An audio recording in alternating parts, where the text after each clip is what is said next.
Alexis here, coming to you with an awesome sale of 25% off when you use promo code OHURU25 at alexisfowler.com.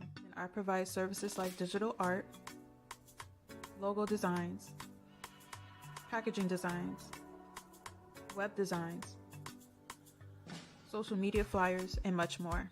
If you're an entrepreneur with a business or a startup company, make sure you take advantage of this opportunity, getting 25% off when you use promo code OHURU25 at alexisfowler.com. Peace, family. I hope all is well. I hope your Wednesday, your hump day is going well.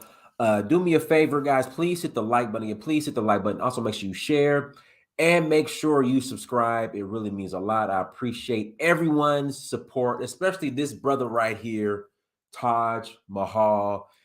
Yes, go and support brother Taj Mahal. He's been a huge supporter of In Search of Uhuru behind the scenes. I really appreciate the brother and everyone who has joined me on a tour or super chatted, bought a book, who have bought the documentary.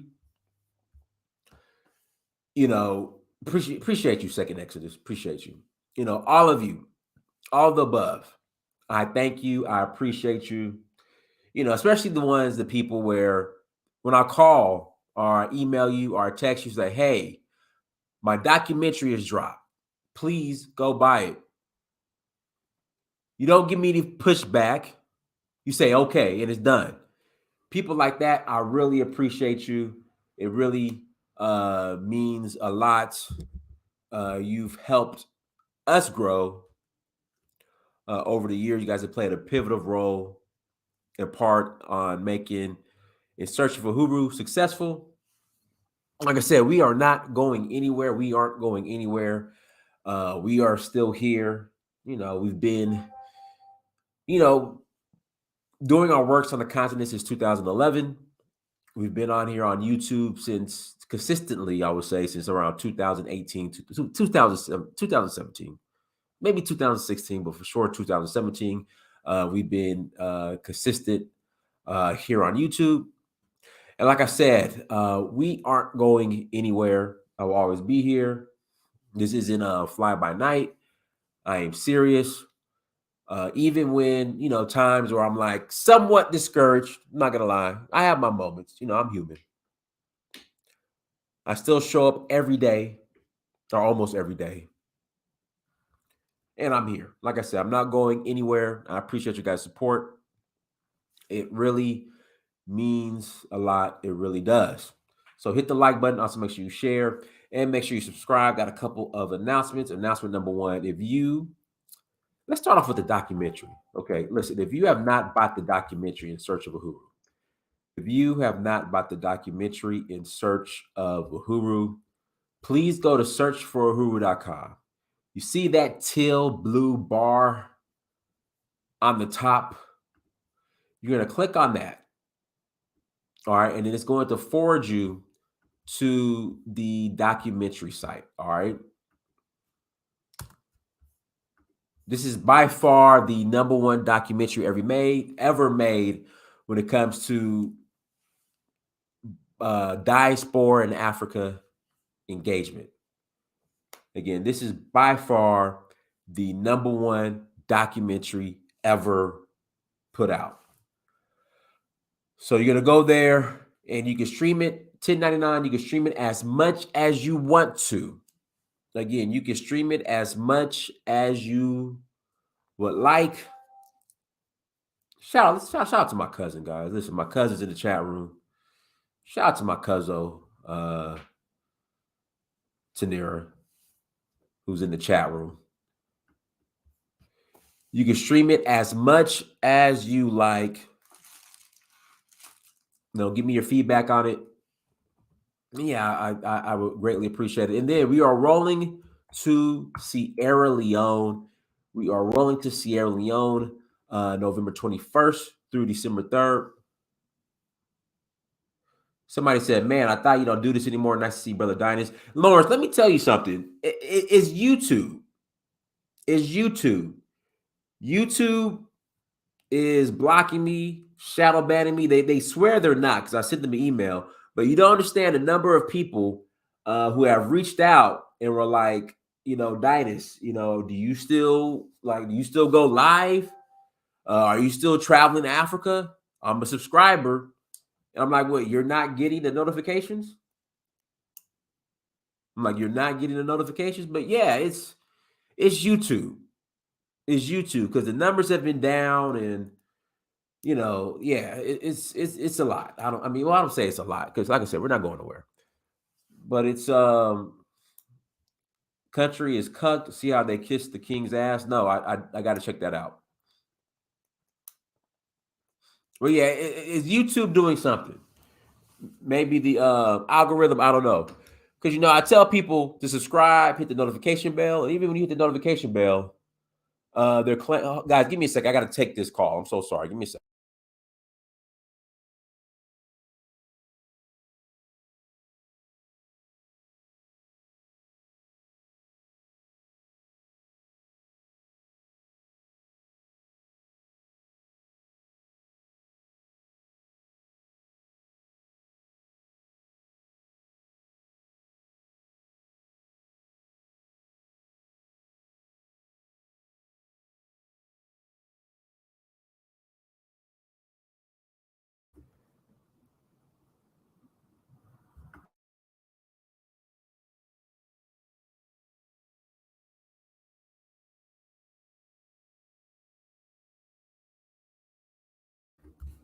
Guys, sorry about that. I had to take that. I got to go pick up my son early today, so what we'll probably do. We'll start off, and then I'm at to leave here in about 30 minutes and go get my son. And when I come back, we'll pick it back up. That's probably what we'll do. Or, when you guys call in to join the chat, just you got to hold it down for like 30, 35 minutes so I go get my son. But anyway, so Sierra Leone, November 21st to December 3rd. Sierra Leone, November 21st to December 3rd. Citizenship is available to those who qualify. Again, citizenship is available to those who qualify. Alan, I really thought you were just inactive. Something's going on. Yeah, well, you know what? This is what happens. This is I'll say this. YouTube is kind of like corporate America. Even though people have their own YouTube pages and they're like, they're not working for the man, and they're not punching the clock. Your content is still pretty much owned by YouTube, and you're at the mercy of YouTube because at any moment, you see what happened to Cynthia G. Any moment they could demonetize you or they could kick you off. Again, at any moment they could demonetize you and they could kick you off. So YouTube is good, and for me, I'm more using YouTube now so like Donfo, my travel brand, the documentary. Like I'm using YouTube to really shift and push people over there because YouTube is really funny. So you just gotta take advantage of it while you can. We're also going to Benin Republic in January, January 3rd to the 12th for the Voodoo Festival. Senegal in May for the Jazz Festival. That's May 12th to the 22nd. Then Nigeria again in August, August 4th through the 13th. Yes, and listen, Alan, RT, I like RT. And there's another one, an Indian network called WION. Again, it's called WION. I like they do very well as well. And you're right. When the war started, the Ukrainian-Russia war, WION, they do a very good job. In fact, they have banned WION. YouTube. That's why YouTube is just we have to have our own platform. But WION is probably one of the most balanced news networks. And when the war started, YouTube had temporarily shut them down. Then of course you have the whole situation with the jab, with the vid. You guys know what I'm talking about. that virus, if you spoke out against the virus, YouTube was shutting you down. So there's really no such thing as freedom of speech.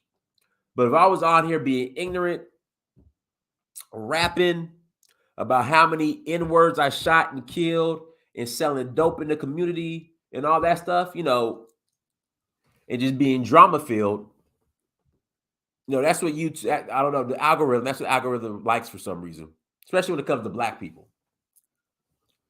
If you notice with black people, all the like gossip channels and the trap music and all that on YouTube,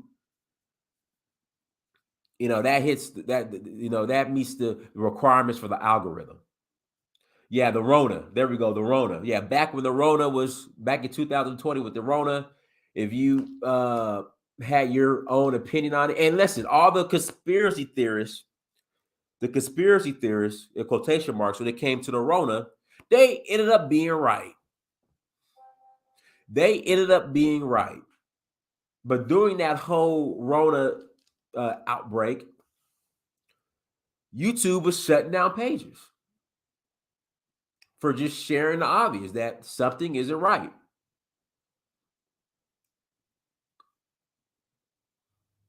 Fauci is kind of off.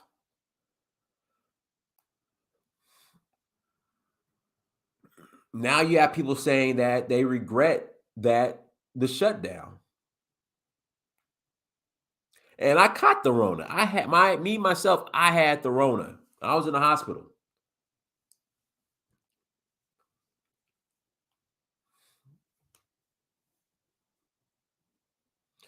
Dynast, I have been a subscriber for years and years. They keep unsubscribing me, shaking my head. Yeah, like I said, it's something going on. But oh well. It is what it is. We're at the mercy of YouTube. That's why I'm, focusing on building brands outside of YouTube. So I won't be at the mercy of YouTube. They shadow banned it. Yeah, and I email YouTube and say, hey, something's not right. I feel like I'm shadow banned. And they gave me this story on how there's no such thing.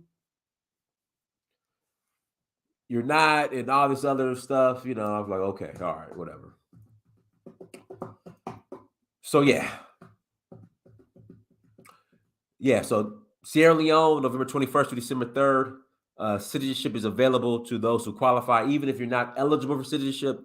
And if you still would like to join us, hit me up. All right. Well, guys, listen, the good news about the Kenya-Haiti situation, again, the so-called good news about the Kenya-Haiti situation is that they've actually delayed, I guess like the Kenyan parliament has delayed, I don't know, would it be called an invasion or peacekeeping mission? Well, it's not an invasion, but the peacekeeping mission, they've actually, they keep postponing it.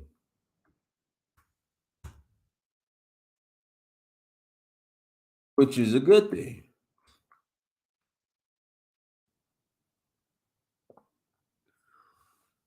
Which is a good thing. But like I said, it's been put on hold. Somebody, guys, this is will Kenya overcome the Ghost of Brazil's mission? What's Ghost of Brazil? You guys know what that is? You guys know what the Ghost of Brazil is?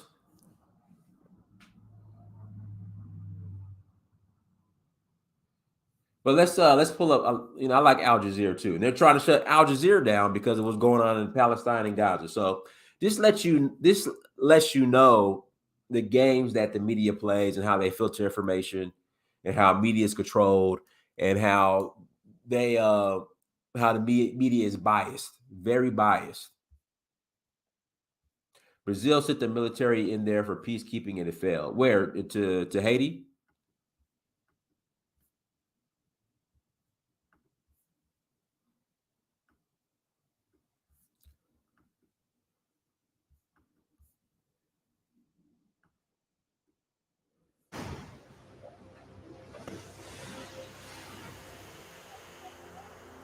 architecture gets into your soul. Now, think of a country where its citizens are given machetes to defend themselves from gang violence, or where kidnappings and murders are on the rise year after year. That's how it's like in Haiti right now.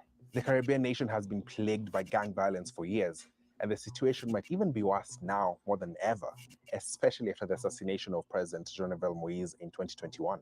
Some estimates say that gangs control up to 80% of the Haitian capital, Port-au-Prince. In fact, the UN Secretary General Antonio Guterres called the crisis a living nightmare. And into that furnace, Kenya is sending about 1,000 police officers by January next year, leading a multinational force to help calm the chaos. But this mission is not like what has been done before.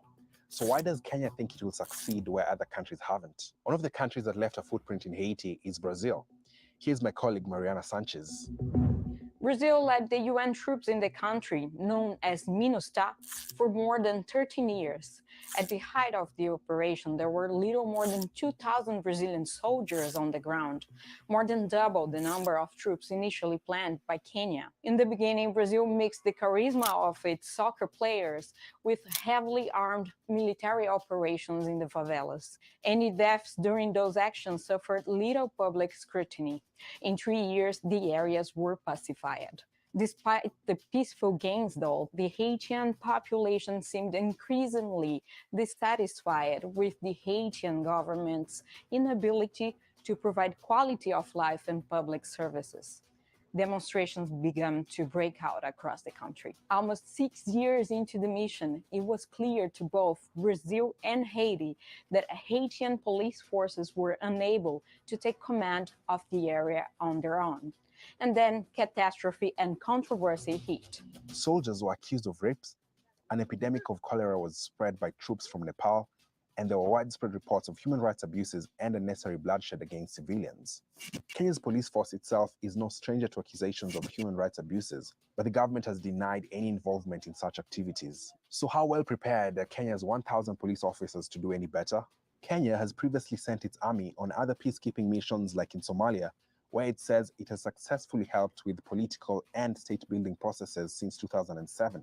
But critics say that Haiti is nothing like Somalia because of the terrain and the languages spoken, and also the fact that the police officers being sent are not as experienced. There's also the concern that local gangs in Haiti often have the support of local informants. Now, Kenya's mandate is 1 year, but what can be achieved within that time is yet to be seen, and whether the mission will be as long as Brazil's, perhaps with a little more success.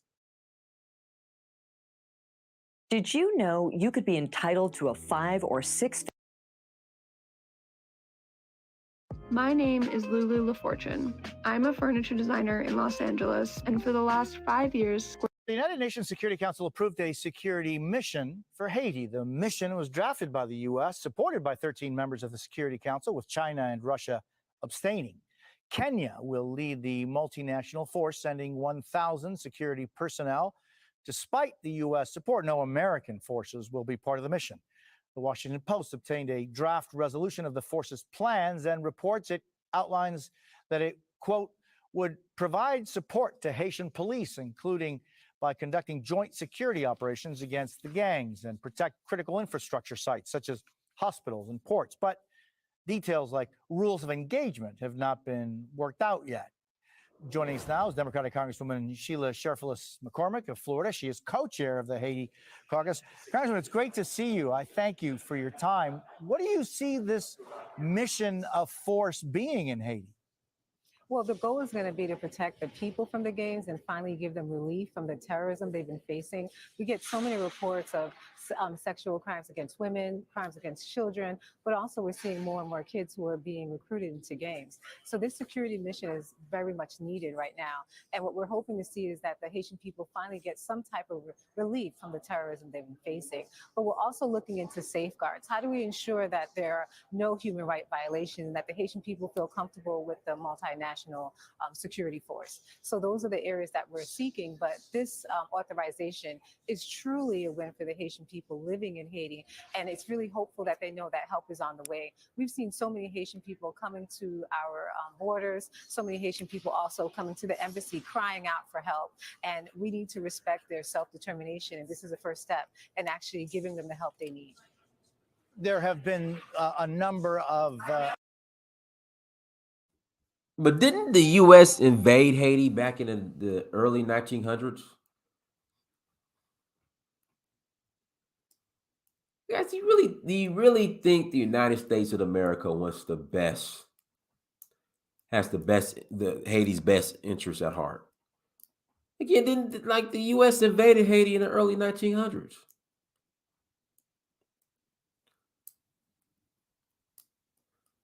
I'm pretty sure they're really coming in to protect their interests.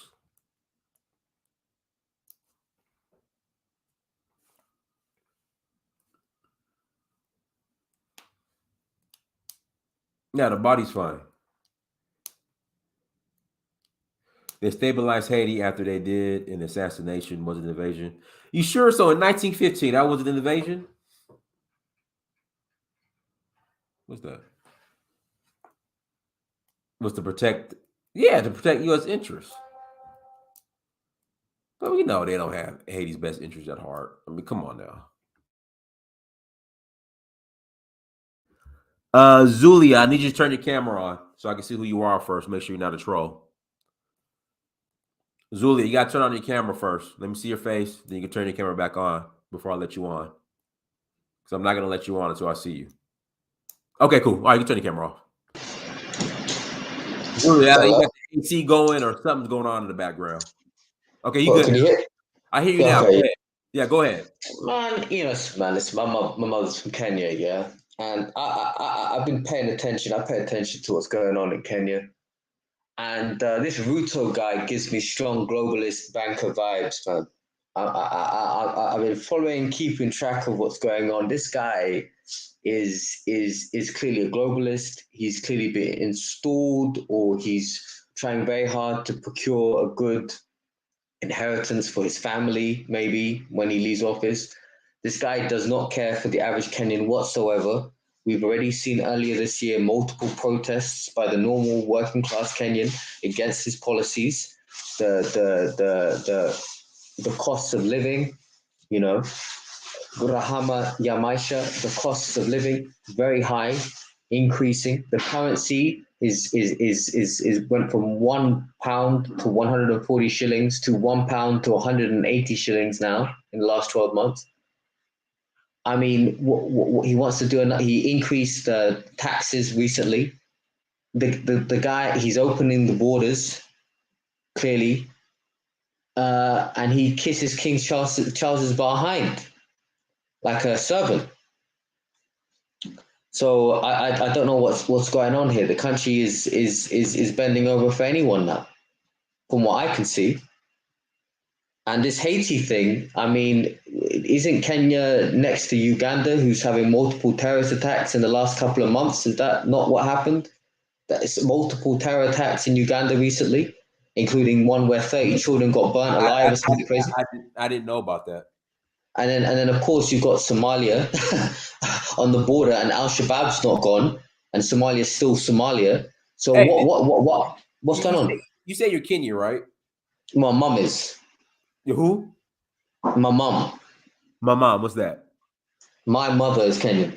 Oh, your mother. Oh, your mom. Your mom. Okay. Yeah. Did they ever find that the white lady that was working with Al Shabaab, the white widow or the black widow they called her? Did they ever find her? You there? Hello? You there? Or I think we lost him. Hello? Hello? Yeah, okay. We lost Hello? Can you hear me? Yeah, I hear you now. Go ahead. You got me? We got you. Yeah, so what did you say about Al Shabaab? No, what's the lady's name? The black widow, the white widow, the white lady? Oh, yeah, the terror. Did they ever find her? I'm not sure if they did or they didn't, I'm not sure.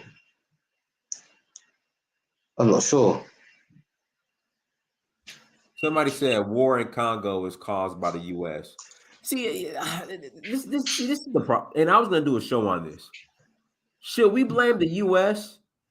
or are African leaders not protecting their citizens? That's the question. That's the question. What do you think?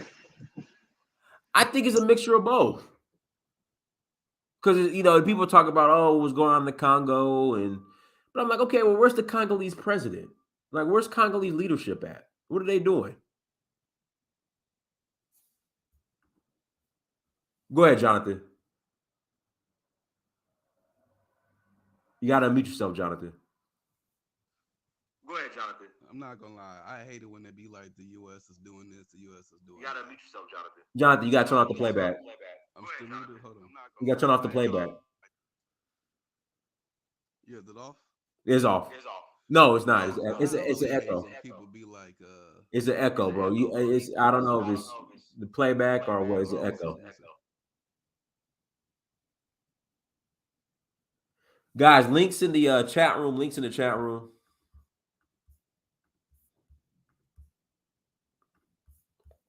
In fact, I'm gonna do a separate show on that. In 2023, can we stop blaming the West for Africa's failures? That's gonna be the next show. So you see what's going on in the Congo, and I'm like, okay, look, where's Congolese leadership at? What are they doing? What is going on in the Congo? Because I've heard I mean, it's just the people. It's just a lot of bloodshed going on right now, and people are blaming it on Kagame. I'm sorry, they're blaming it on Kagame. I'm like, okay. Say you want to blame Kagame. Okay, fine. I'll give that to you. It's Kagame's fault. I guess he's allegedly a puppet for the West. But what's Congolese leadership doing? Like, where's Congolese leadership? Are they in Paris, Brussels, or whatever? I mean, okay, they're in Paris. There we go.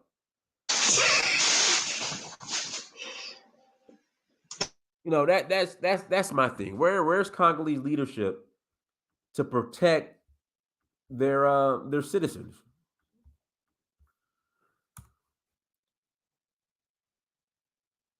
Why don't Museveni and Kagame get together with the leaders of the Congo to solve these issues?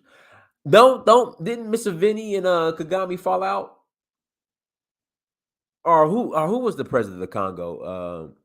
Because Kagame, Museveni, they were all boys when they I think went into Congo and overthrew Mobutu. I think there's a whole documentary on that. Or was it Museveni, or was it the previous? Well, Museveni's been in power for a minute now. But yeah, I don't think Rwanda gets along with the Congo. I'm trying to remember, it was Museveni. How long has Museveni been in power? Let me see. Decades, man. Must be over 20 years. Easy.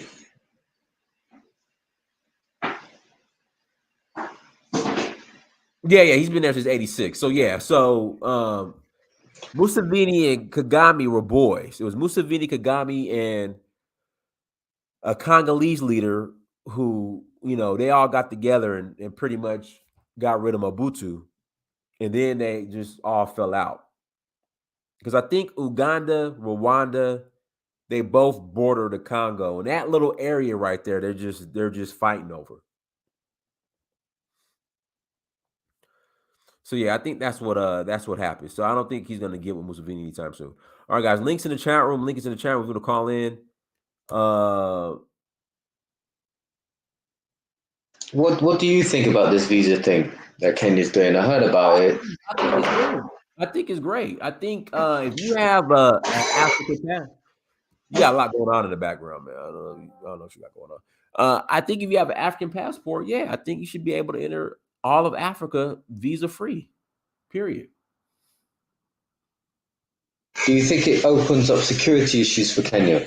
If do you think it leaves Kenya exposed? I don't think so, because okay, Al Shabaab, are they like the Somalians and Al Shabaab?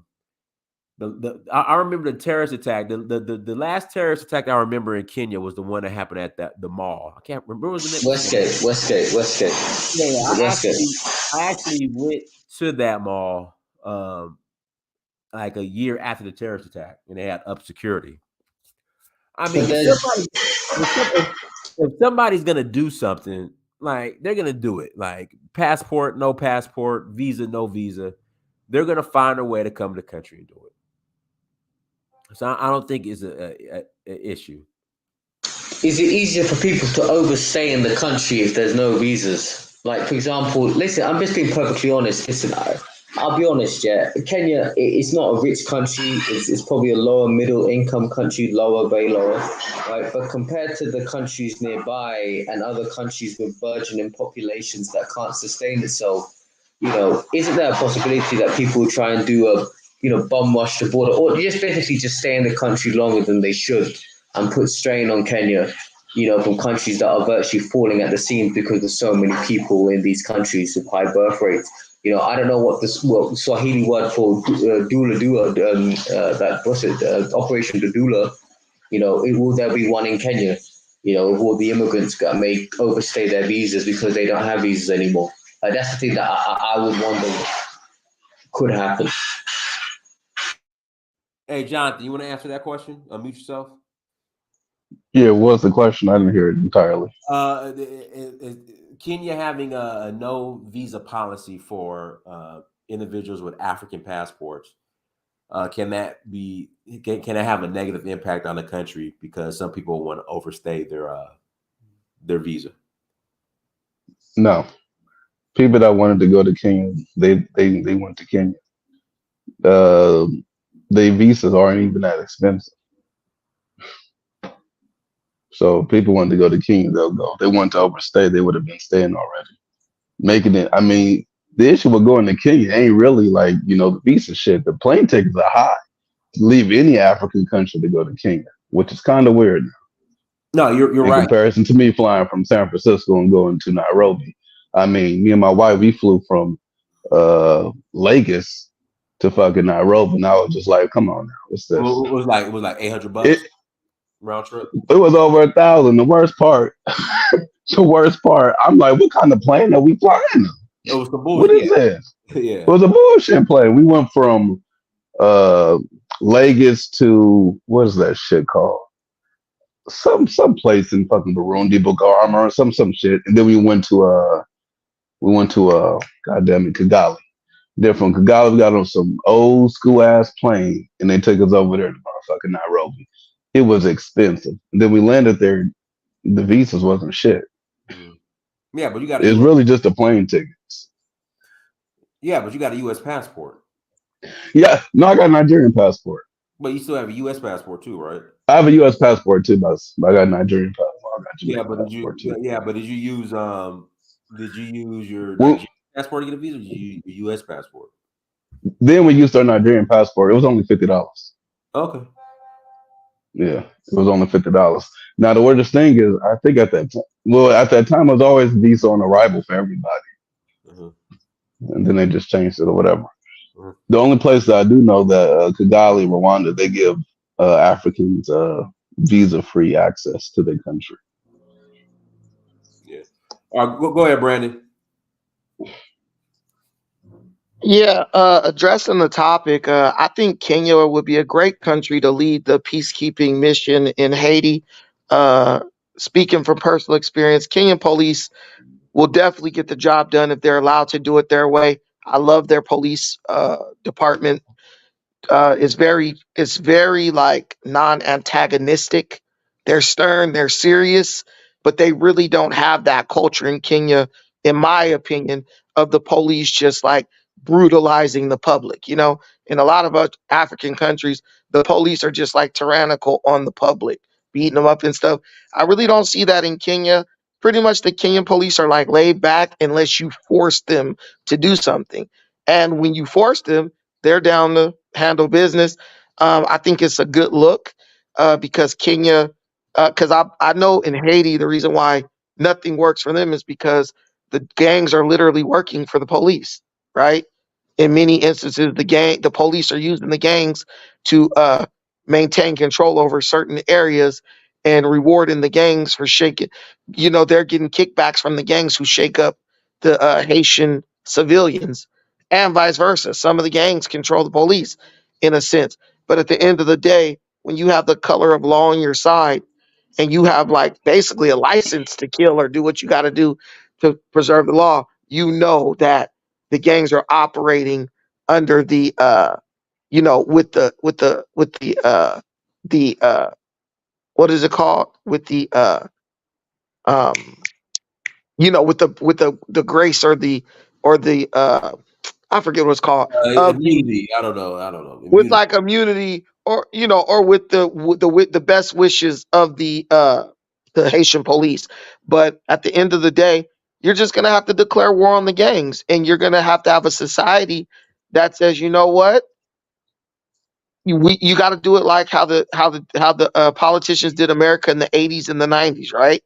It was like, look, we're gonna just make some harsh ass penalties, and if you don't like it, too bad, because we got to clean up these neighborhoods, and it works.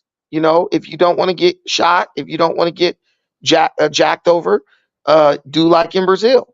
Those police adopted a zero tolerance policy for gang activity, and the people were okay with it. But you can't do anything unless the people are on board. And like most places, the current state of Haiti is a um the current state of Haiti is an indictment of the people of Haiti, as much as they want to play innocent. The gangs are operating because there are people who are defending the gangs and giving the gangs validation. All right, cool. Guys, hit the like button again. Please hit the like button.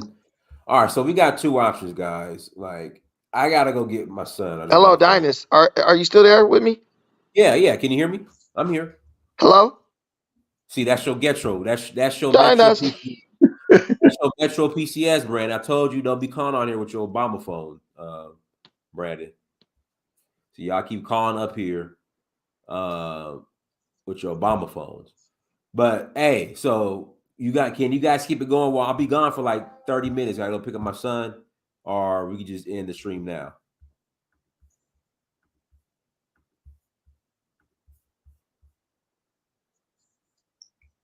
All right, I take that as we'll just end the stream.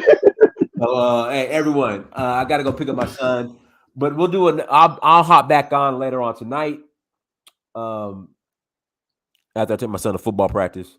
So, everyone, thanks so much for joining. Like, share, subscribe. Until next time, family. That is Mirror Search for Huru. Peace.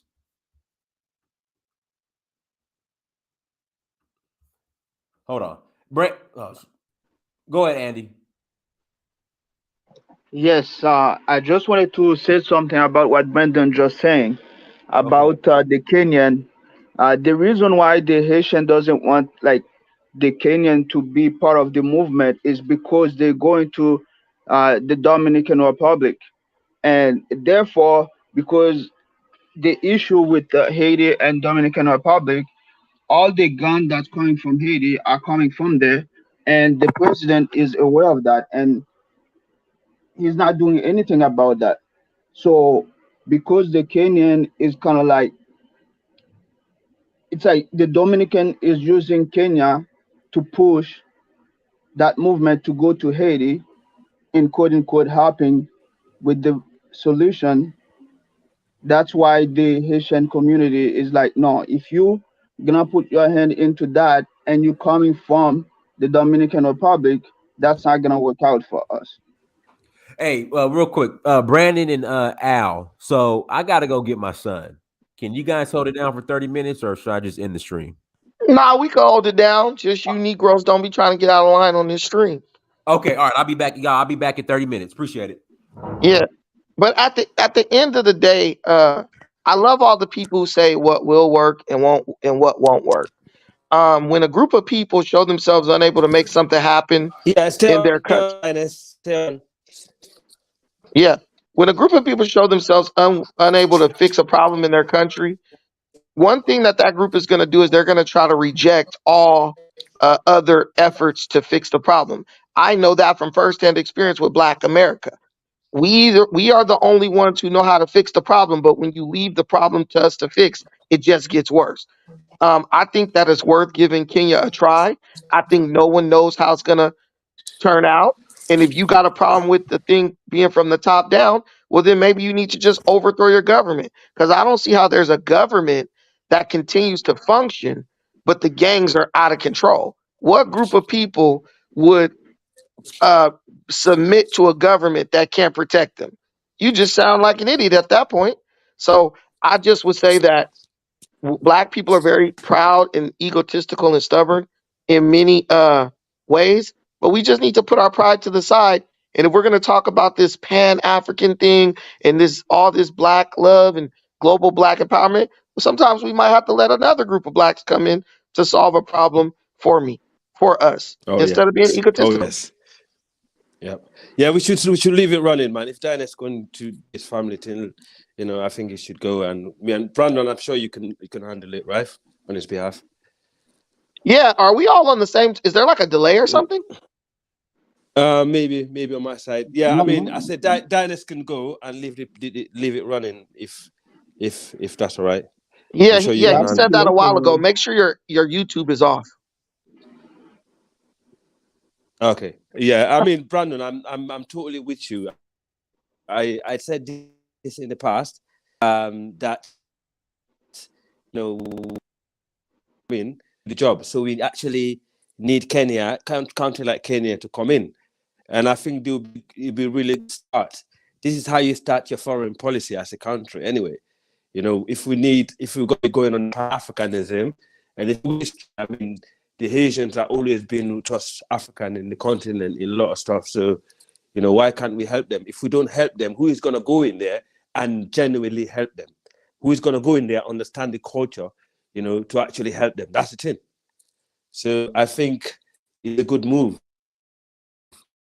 If it's done for good intention. No, yeah. And the thing is, what a lot of people don't understand, and I got you coming up next, Kahata. I can't really read it. Costa. Oh, Costa, I got you coming in. So like people don't understand that a lot of stuff stems from like what are called blood feuds, right? Where people have been at odds for freaking decades, sometimes even centuries. And sometimes you have to introduce a new dynamic to situations like that to help resolve. It's the same thing with like the Crips and Bloods in LA or some of the tribal beefs in Africa. Sometimes you just need a group of people or a person who could come in who's not tied or obligated to either side. They're just able to operate in an unbiased way with everybody. Go ahead, Costa. Yeah, can you hear me okay, Brandon? Yeah, you're loud and clear. All right, peace to everybody on the panel. I just dropped on. I just noticed the broadcast. I think this is excellent. That it's an African nation that's willing to step up to provide some level of security for the people in Haiti. Now, I'm not really too well versed on the gangs or anything, but to my understanding, it sounds like some of the gangs are trying to do good, but it sounds like most of them are actually trying to do bad. They're trying to capture, tourists and use them for ransom money. I think this is good. I think other African nations should take a page out of Kenya's book here, and maybe assist on at least on a ground level with intervening and trying to basically quell these gangs from running rampant in Haiti. I got a real soft spot in my heart for Haiti, so it hurts me to see. And let me tell you guys something as well. Is the prime minister that in power right now?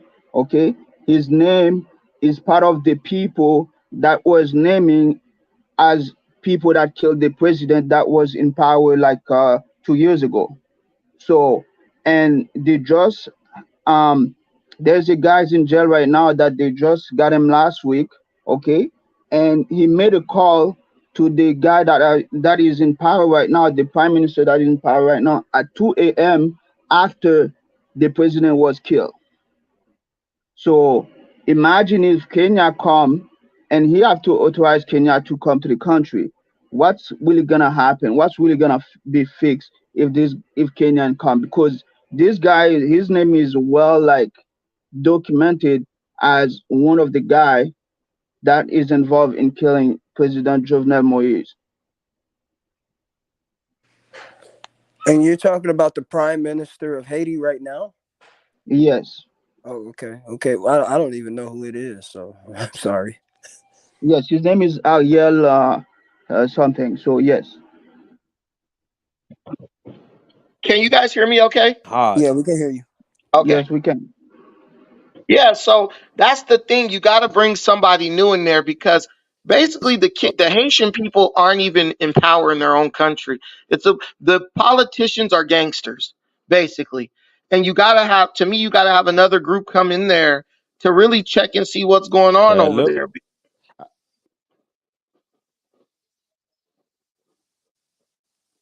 But Yeah, I mean, so Brandon, if I'm really surprised. It's not government only Kenya from the east. somebody's really breaking up a lot. Whoever's Is was that me talking was or? breaking up. You're breaking up a bit. Yeah, it's me. I see. Okay, let me log off and log back in. Yeah. I won't be able to bring you back up. See. Oh yeah. And it's gone. I don't have the All right. Let authority. someone else speak with a clear signal. All right. Okay. Yes. Yeah. Go ahead. Andy. Go ahead, Andy. Go ahead. I'm done. I'm Oh, just waiting for the next question. Yeah. so If you guys have any questions. Yeah. Andy pretty much seems to be the person who's the most knowledgeable about this situation.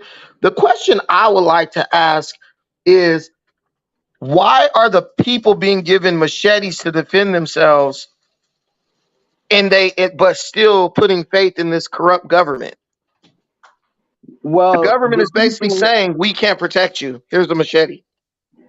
Well, it's not the government that giving the machete. It's just regular people that's giving, because the gang have guns, and the gun that they're getting is like like it's not just like any kind of gun. It's like soldier kind of gun, and Right. and they would just go to house and just kidnap people or do whatever they want. People are fleeing the neighborhood.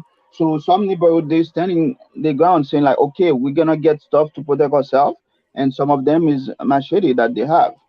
Wow. So who is Barbecue? I be hearing Barbecue name a lot. Like, are you familiar with him? Yes, he used to be a police officer. Okay, and based of what he's saying like he joined like another group, and that was put by the prime minister that is in power right now. That group that barbecue is in right now, he Okay. was put in power by the so he's no longer a police officer, so he's technically, people are saying he's a gang, but he calls himself like freedom fighter. Right. So he like a puppet. Yes. Got you. Okay. Thank you. All right. So why couldn't Haiti move on? What is stopping you to be like Dominican Republic? Well, the thing is, you have to understand, for you to be able to move on, you have to be able to trade with other countries. Yeah. So if they put trade on you and you're not able to trade with other countries, so Dominican Republic is our biggest trader partner. So if you're not able to trade with other countries, where like there's not much you can do. So the US put like embargo after embargo, or if there's a president in power and they're doing something that they don't like, that's not benefiting them, they just like do something and then kick that And president also, out. what is the root cause of all this gang and all this crime? I know poverty is one of the reasons. I mean, a lot of countries in Africa, for example, are poor. They're probably even poorer than Haiti. But you don't see people in a mass scale, with gangs and killing one another, stuff like that. What is it? Is it a cultural issue, or is the outsiders coming in to infiltrate, the locals? First, there's the outsider, okay, and second, there's the politician. So right now, like there are like 39 guys that was in the government that they claiming that they use the gang to get in power. Right. So like every city or every province, they have their own like leader, and for them to have power, they use Okay. certain guys with gun, and then that's how it gets to that place. So you think the Kenyan police should go in and remove government and install the right people there and take in charge of security of the country? Do you think that should be the right thing, or they should just go in to stop the crime? So, Oh man, like, to tell you the truth, like, if there are people, there are police officers in Haiti that can just go ahead and do that. I'm not gonna, like, there are police officers in Haiti that yeah, can do but that. that's a red herring, because reality is these police officers are already involved in gangs, and they're already affiliated, and they got interest. They got places where their interests lie. So the Kenyan police coming in from the outside, they'll be coming in with a totally new, plan or agenda. So this agenda should it be? Should this just go in there to stop the crime? Not with the guy we have in power right now. They cannot do it with them, because let me tell you something. Should remove. Do you think they have to remove this government first? Yeah. Yes, completely. Like, everyone that in power right now, they will have to remove them. Yes. Because, They have to like, remove the government. Okay. Because there are like two things that happened like a couple months ago or last year. Okay. Okay. What happened is the police officer, they were all ready to get in there and then and attack the gang. So Okay. as soon as they get there is someone Right. in power that called them and tell them, okay, come, like, don't do anything. Wow, that's crazy. Yeah. So That is imagine, crazy. and then the gang end up killing like 5 or 10 police officers in that movement. Wow. And they keep the body because they didn't want to give the body back. So, and the government didn't do anything. Nothing. You see, this is where African Union is in some time. That's why I think, like countries like small countries, islands like Haiti, some of these small islands. This is what I was saying the last time. If the African Union had any strategy, we don't have money. Like, for example, like countries like India, Pakistan, and even Bangladesh or China, all these emerging countries in the world, they do use this kind of soft power all over the world.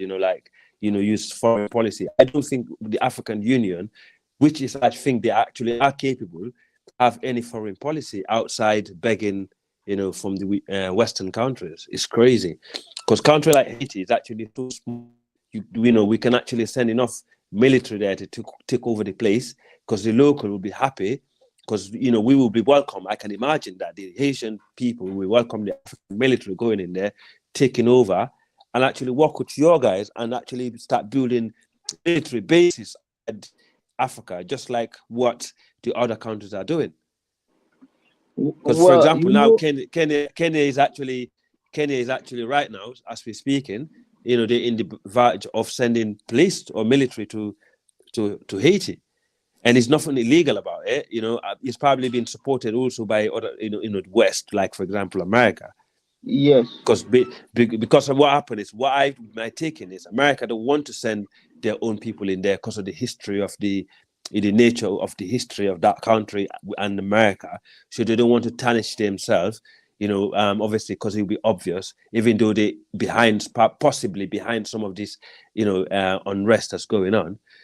So, they will not get involved. So therefore, the African Union actually, they should have the moral authority to say, yes, okay, now these people are our people, and, we have a lot in common, and they live all the way next to the United States of America, and we have the Americans, And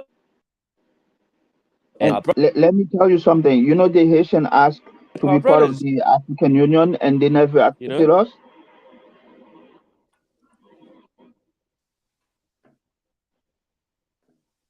Yes, I know they to join the African Union.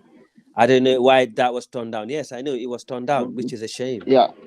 So Yeah, it got turned down because of That's a stuff. shame. It got turned down because of shit like this. Who gonna let that country into their union with this unrest and this corruption the way it is? No, you don't just let anybody join your unions. They gotta prove that they're able to stabilize their stuff because when you connect yourself to them, that could Yeah. hurt your country. You know what I'm saying? Because you are like an ally of theirs, so they'll be looking at you for their help. But the whole thing is like this. Look, where's the better ideas? See, everyone's going to be able to criticize Kenya going in there to clean stuff up, but but are they going to come with a better idea? No, they're not. And I believe that that's why other countries have to come in, so they're not under the authority of that corrupt president, who we all know has something to do with the president getting killed of Haiti. We know it was just too convenient how they just rolled in there and smoked the guy with no issue. But you got to start somewhere, and we're gonna have to start being able to get along with each other and trust each other if we're gonna go anywhere. All the the ignorance and the That's egotism is not gonna get you anywhere. No, absolutely, Brandon. I mean, you just actually mentioned one word. That's the key: trust. Trust is that's what's lacking in our community.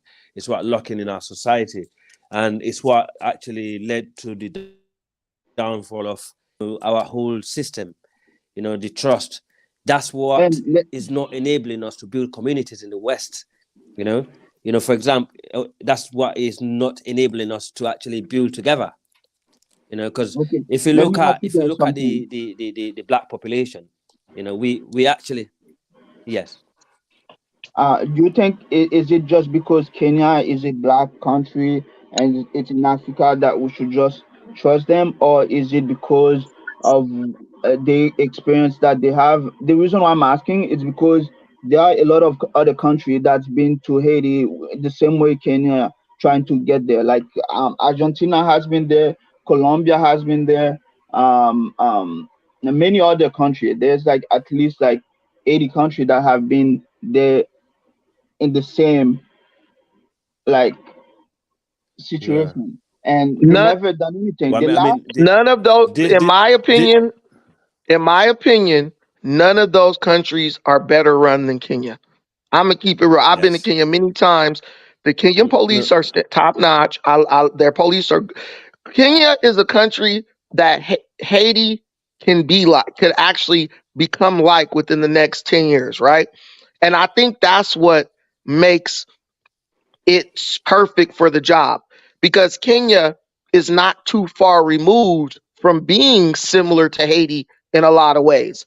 But okay. they have, within our lifetime, they've gone from being like a straight third world country with like crippling poverty to being a developing country where there are more and more opportunities arising because more and more companies and stuff have confidence to do business there. It's one of the most stable countries in Africa. I mean, let's think about this, guys. Less than 20 years ago, Kenya was having people getting slaughtered after every election, right? And Yeah. they've gotten to the point where that's not a thing anymore. Where they have peaceful elections, the power has transitioned peacefully in the most recent election. They're like the Yes. example for Haiti. Like, look, we just did it, so can you. But this is what you're gonna have to do to get to where we are and beyond. It's perfect to me. But you guys give your opinions. Yeah, I mean, for me, it's two reasons why. Number one is because Kenya, you know, the people of the continent, and you know, and also Haitians are people native of the continent, right? So, and the culture is more similar to people, for example, from Argentina and Colombia, you know. So they, you know, you can see why they would. I don't think they would come to Haiti, you know, to help Haitian. They probably just go in there for their own interest. However, you know, there's more similarity between Kenyans and Haitians. So, and also there is actually there's more to gain, you know, by going in there. And the only thing that surprises me is actually East African country that when that offer to go there to help them, instead of you know, West African country that I know they are probably more fully capable of going in there. That's my only surprised. But other than that, I think I commend Kenya for actually doing it, because I had a lot of people, criticizing Kenya and calling them coons and all that, because they're doing the right thing, by going in. I haven't, bro. I Yes, have yes, brother. not found one person who went to the country of Kenya and did not absolutely love it. Even the people on YouTube, Yes. Austin Holloman, JT Bigger Figure, me, Oche, literally moved from Uganda to Kenya. Kenya is like a model country, and Right. people need to just stop hating and just saying stupid stuff and Yeah. just give it a chance, because if they don't do Yeah. it, who's going to do it? Because if you put a white country in there, then they're going to be talking about racism. You know what I'm saying? Like, it's racism. So Yes. shut up, sit Yeah. down, and just let the Kenyan police forces do what they do. And if it works, it works. If it doesn't, okay, let's do something else. But no, that's black folks. They love to try to give you no options so they can make an excuse to sit down and not do anything. That's our MO. Go ahead. Yeah, I mean, it is a fact. We should actually start implementing our own foreign policies from the continent.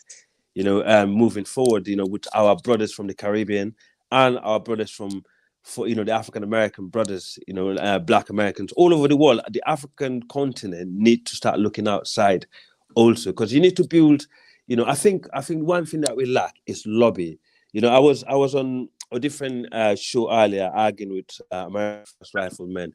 There you go. No, so yeah, basically what I was trying to say is, like, they were saying, people from India, because they imagine economy and they got other trade deals to sign, they're a bit more respected and they have more platform to actually grow and do things better than us, to a point where they can actually come to our land and it's a control our economy and actually be, and we could be the underclass. But I'm thinking, no, we actually got the mineral resources in our land.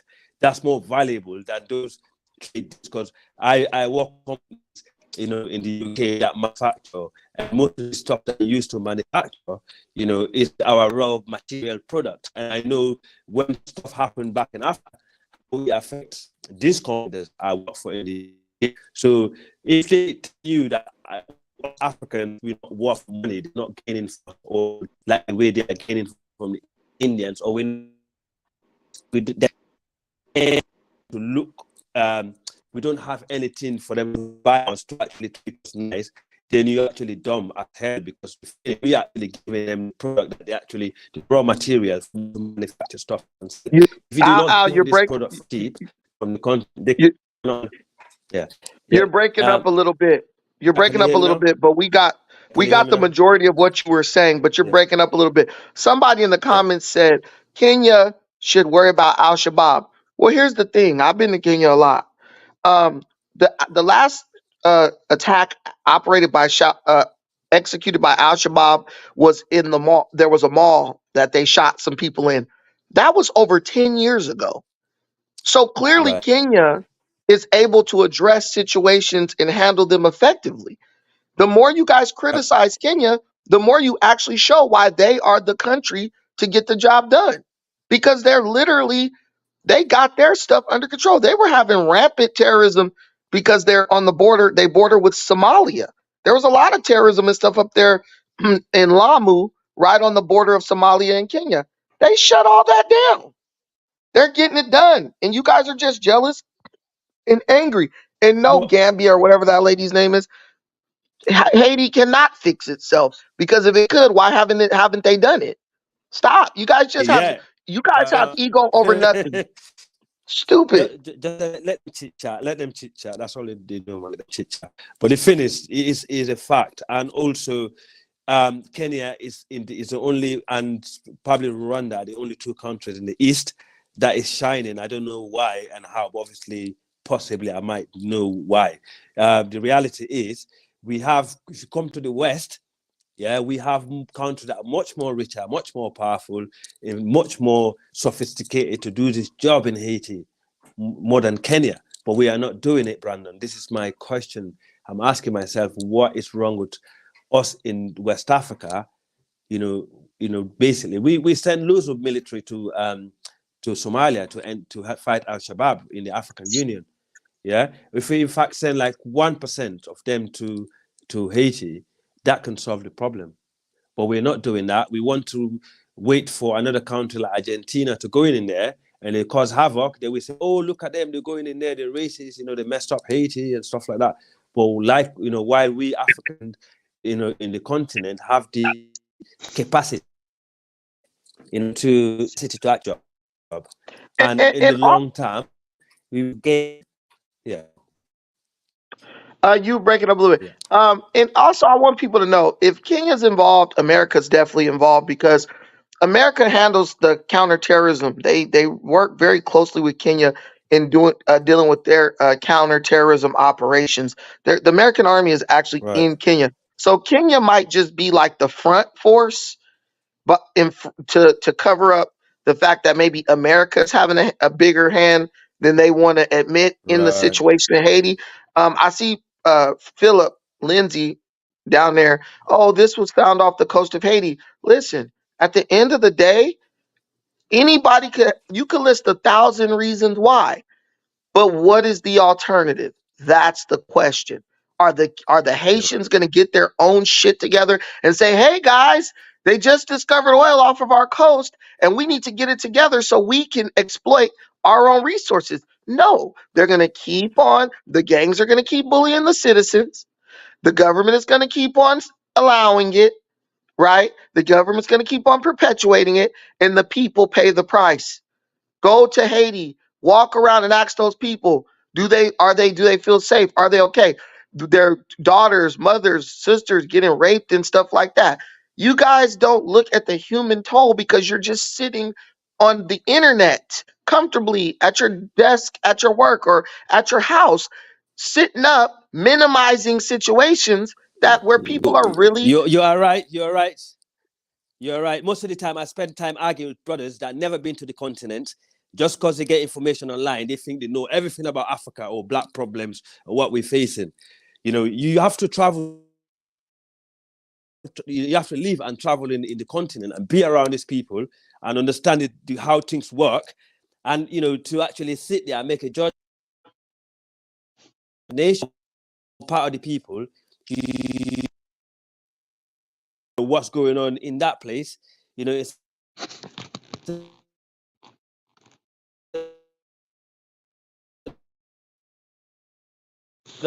Al, you're breaking up. You're breaking up pretty bad. We didn't get like the last 13 seconds of what you said. Let's let Andy go. Andy, what do you think? At the end of the day, what alternatives to what's being proposed is Haiti thinking over or entertaining or trying to work out? Is there any other plans in the works? Well, Brendan, to tell you the truth, okay, can Haitian really solve the problem? Yes and no. Okay. The yes part is, uh, do we have the capacity? Do we have the knowledge? Do we have the people? Yes. Okay. The no part is the same people that we're supposed to count on to help us fix this problem. When you can go there and buy them for 100, 200, $20 million, will you be able to fix your problem if the people that you choose to put in power, and as soon as someone come into them and saying like, okay, this is what you can get, this is what you can allow me to do that, allow me to do that, and everything that you allowed me to do is gonna be the benefit of me and you, not your people. So if I come to your country, I take $200 million, I'm gonna give you 10 million dollars, and you just take that money, do whatever you want with it, okay?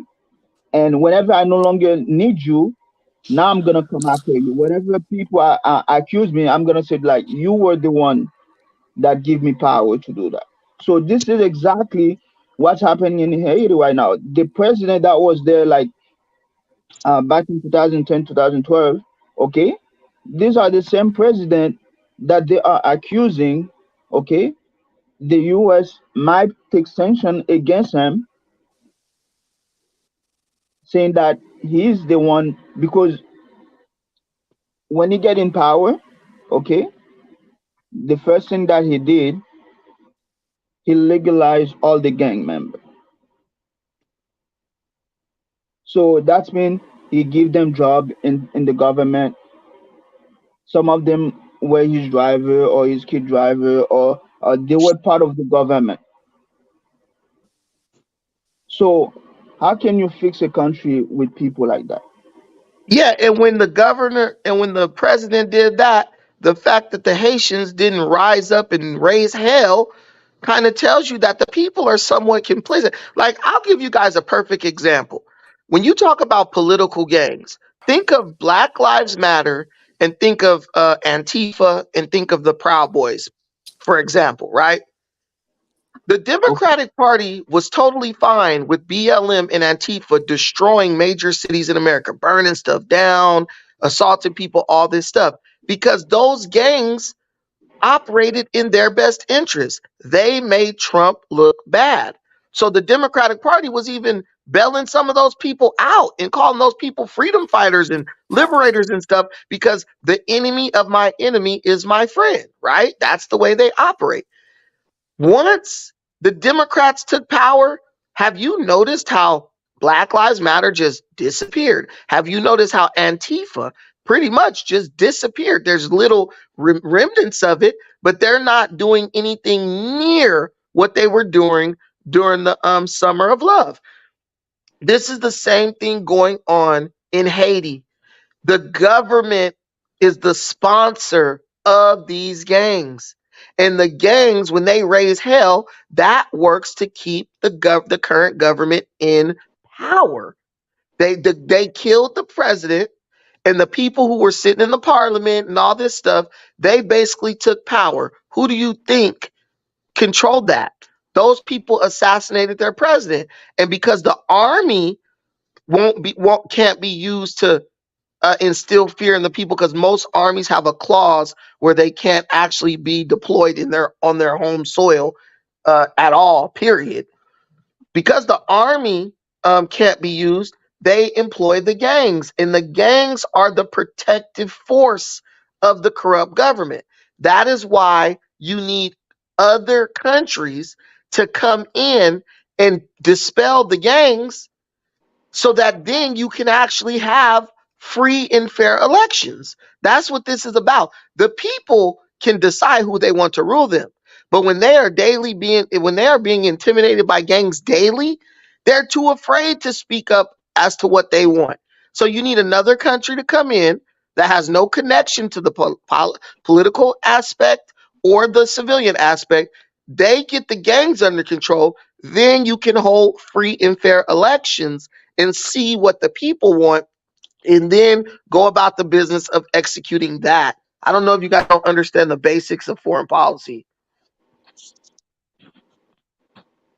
What do you think about that, Andy? Okay, just like you say, like you said the people didn't arise, to fight against the government. They did. You know what the government did? It went he hired mercenary to come and shoot on the people, kill like machine gun. Like if you go on Google and you see the march, like a million of people, not thousand, and each time they try to rise up, like the guy that they use, it's like ex US Army. It's not like just like just any soldier or ex police officer. It's like some of them are Haitian too, like ex Haitian US Army. That's what they use to go ahead and shoot on them. So What other path do you see to free and fair elections so the Kenyan people can choose their government? I mean, the Haitian people can choose their government. oh man, first it will have to be done by the people to choose their own. And right now there are just a few people like the Haitian can count on. There were like two other guys. They just got killed like a couple months ago. You know, and this guy have like they wasn't just like any kind of people, not just like regular people, guys with money, and they just get gunned down just like that. All right, I'm back. Awesome. So and this kind of killing doesn't like they're not done by like just regular gangster. They're politically motivated. Yes. Because you got to get rid of all the guys with money so that they can't challenge you in an election. People don't, black folks, we get it, but we like to play dumb. We know what's going on. The gangs are the product of the current corrupt government. That's why the gangs haven't turned. What's keeping the gangs from turning around and going to Port-au-Prince and overthrowing the government? Nothing. Why don't they do it? Because the government is the person who's paying them to do what they're doing. That's what black people, I swear, we'll keep asking a question even after we the answer. There is no one can explain to me why these out of control gangs haven't taken over the Haitian equivalent of the White House and moved in. The only explanation for that is the government is sponsoring the gangs. And the gangs are used to intimidate the people. It's just like if you were in a liberal city and Antifa or BLM was tearing shit up, right? And you're a Republican Trump supporter, you ain't gonna go out there and be like, yo, I'm a Republican Trump supporter. They'll kill you. Do you see what they tried to do to Kyle Rittenhouse? Where the guys were pulling guns on him and trying to hit him. They were trying to kill him. So there's not a Haitian in Haiti who's gonna speak up and speak their mind truly when they are under threat 24-hour by violent gangs who could come in any time of day, rape your wife. Oh, sorry. Rape your wife, rape your daughters, chop your son's head off, and leave you there in a puddle of blood crying. And you got idiots talking about Haiti can fix itself. These people are just dumb. Let me tell you something, Brendan. Just like a couple months ago, the Haitian people come with a movement called Boakale. Okay, what that mean? They were going around like kill like every gang member, and the government come with a program and it shut down everything. Right. Because that's the corrupt government's army. The corrupt government made a deal with the gangs. Hey, you guys, let us use you as our little intimidation force, and we'll make sure you guys are taken care of. The government hired the gangs as a de facto political army. That's it. And the gangs have to go. And that's when you're going to be able to have a fair election. Let's pass to Brother Lumumba. He's our in-house Haitian expert. So go ahead, Lumumba. Unmute yourself.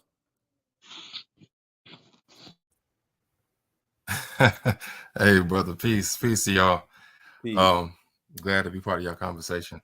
I don't know if I call myself an expert. I just have particular experience with IEP. You have a lot of knowledge, so go ahead. Thank you. I wanted to join because this is a really important conversation, and a lot of things are being discussed that I'm kind of remiss on the fact that we're dealing with this in a way that I think doesn't really speak to the reality in Haiti. Brother, Pan-Africanism strikes back. Appreciate your passion on it, but what government are you speaking of when you talk about the government hiring the gangs? Because as Brother Andy mentioned, there's a Prime Minister, Ariel Henry, who's not elected. He just was selected by the Biden administration after the assassination of Jovenel Moise. But there is no government in Haiti. And the gangs that existed, or they existed in Port-au-Prince primarily, existed before Ariel Henry took his position. So what government are you talking about hired the gangs? The same government that you just mentioned, the guy who was selected by Biden, that's the leader of the recognized government of Haiti. if you looked at any of the videos, you saw the Haitian government officials literally were like trying to figure out who was going to take the place of the prime minister who got killed. Now, so basically, we're going to play this game where we're going to pretend like there's no recognized government in Haiti. And this is what I talk about with black folks. They would rather dig a hole of stupidity and crawl down in it than just accept things for what they are. It's political gangs sanctioned and authorized by the government to intimidate the people so the people do not speak up against their corruption. That's it. It's not. There's nothing new under the sun. We love to act like, oh, because it's us, it's unique. This has been going on for centuries. It happened in the United States. It's called Antifa. It's called Black Lives Matter. It's called the Proud Boys, if you know, or the Oath Keepers. If you political gangs employed by the government, of course, they deny all knowledge of what's going on, used to intimidate. And Haiti is doing that. That's what the government is doing in Haiti. Because if it's not, why are the Haitian people being brutalized and the government not doing anything about it? Oh, because the gangs are just so out of control. But the gangs just don't, for some reason, Dynast, the gangs do not attack Port-au-Prince. They don't go attack the homes of these elites for some strange. Dynast, if we poor gangsters, me and you, we sitting in a coffee shop and we plotting on what we about to do, and we got 100 and 200 gang members and members in our gang. Who we going to get? We going to get the poor guy down in the hood, or we going to get the rich dude with all the bread?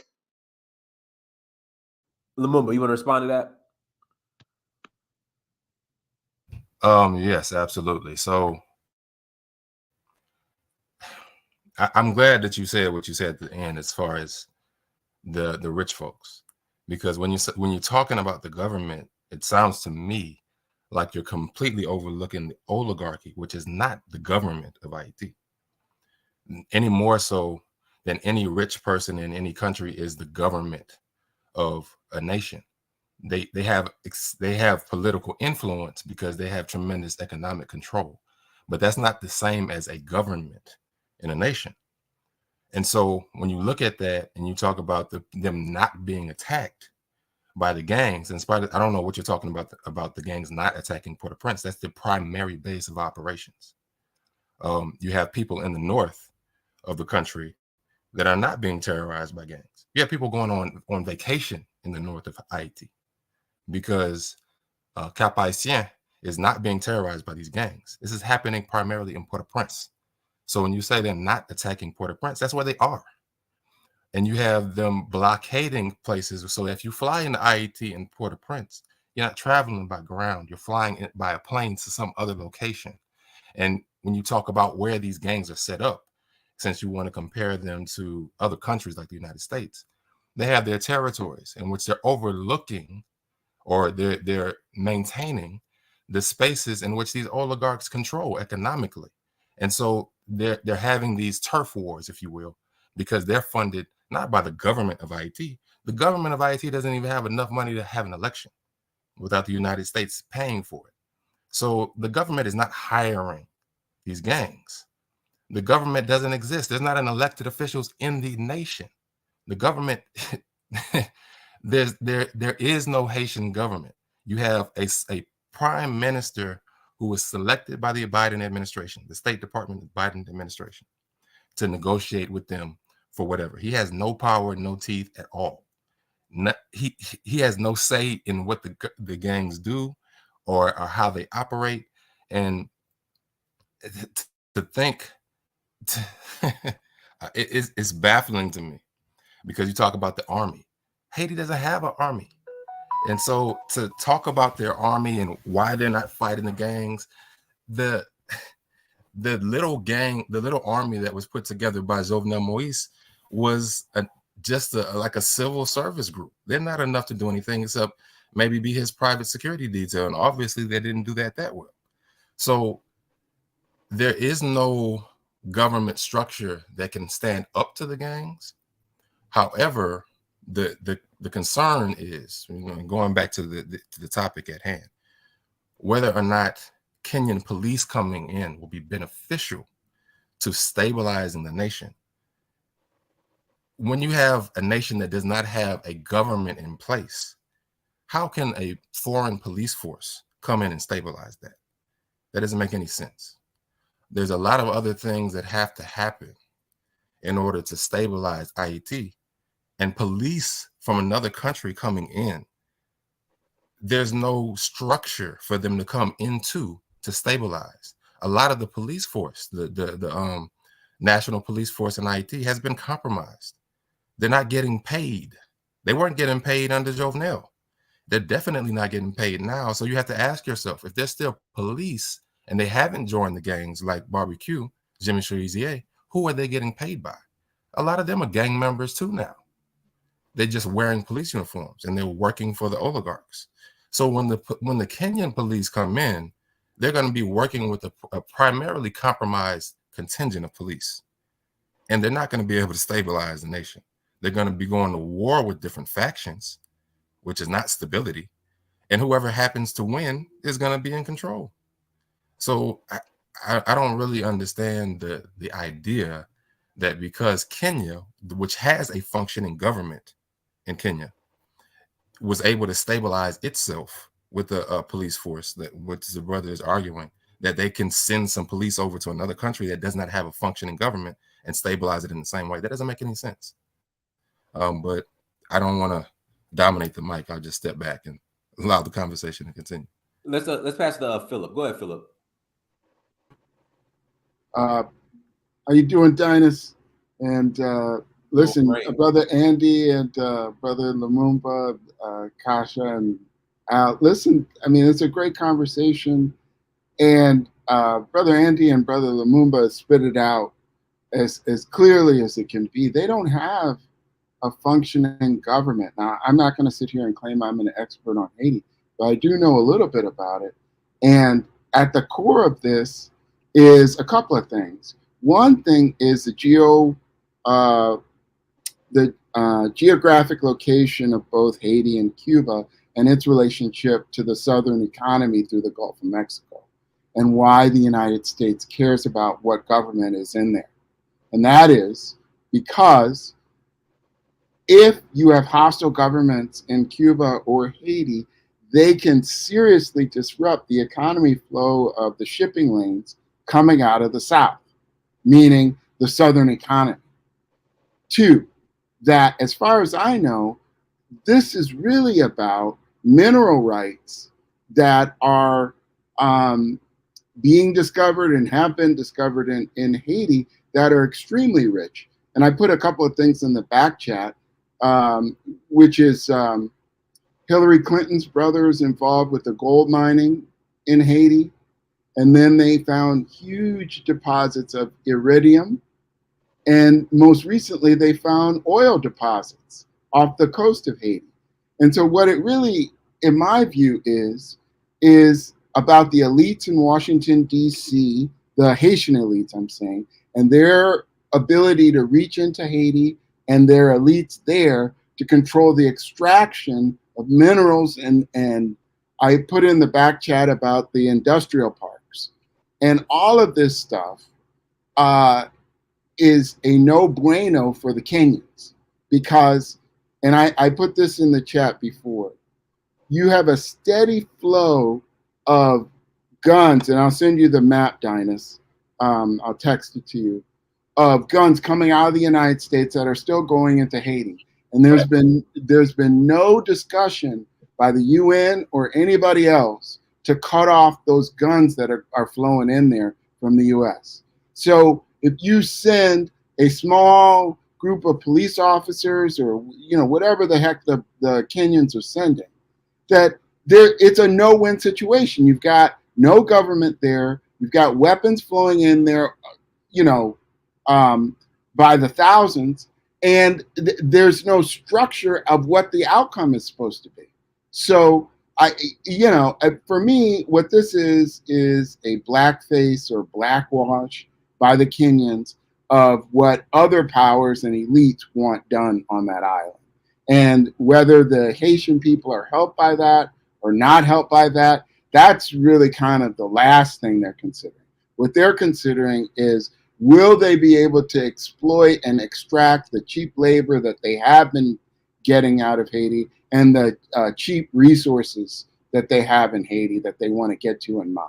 So I'm going to throw this back to the panel, but that was my 2 cents on it. Is it's not a win for the Kenyans at all, because number one, and I said this in the chat, that you can buy a house in LA or New York for $100 million. That's pocket change. You could spend $100 million in a day. It's nothing.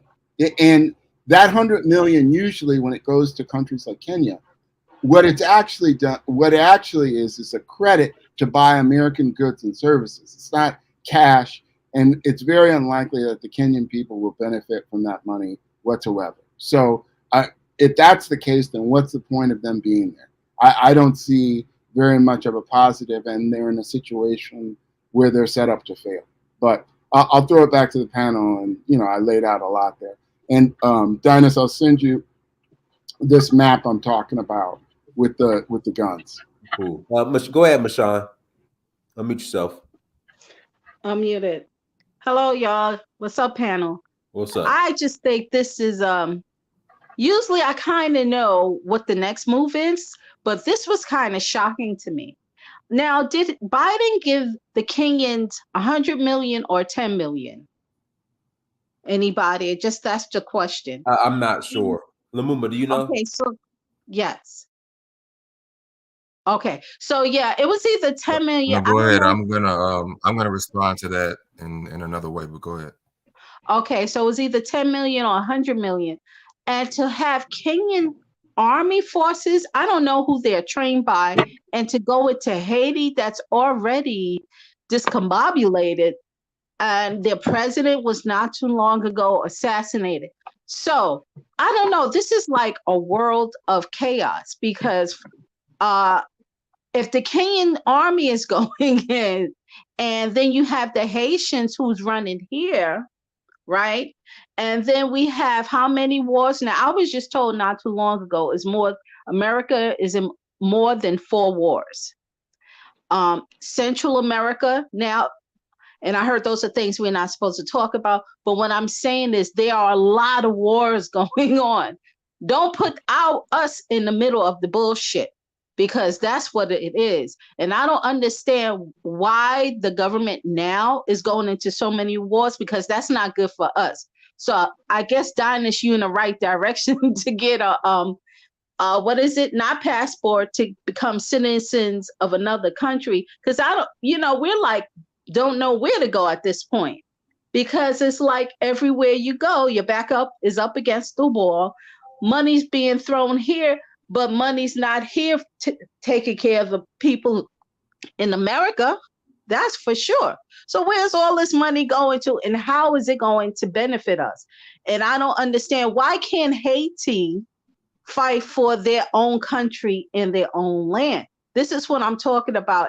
When we talk about everybody fleeing, look what they're doing over there. Now you got Kenya, part of Africa, involved in the chaos and the corruption over in Haiti. Now what's going to happen? Because like I said, all these wars somehow is going to spill over in America. So it's going to be chaos every freaking where. And I don't know where we will have, I don't know where we're going to stand at this point. And I don't know how we're going to be protected. I don't know where we're going to be able to live in peace anywhere, to be honest with you. So it's just crazy for all that amount of money to go to Kenya. And Kenya's suffering too. Then you have men over there committing suicide, yes, because they don't have a way to take care of themselves. They don't have no jobs. That's what they're saying, and to take care of their families. So I don't know if they're being employed by this army, which the money is coming from America, and then they just gave $5 billion to Africa, but I'm not sure where the $5 billion went to last year. That's all I want to say. All right, so I'll respond, because Dynas asked me to respond to that particular question about the money. So when we look at a UN peacekeeping force, we understand that the United Nations is a group of nations coming together to actually do work. And we have to ask ourselves, well, where's the money coming from?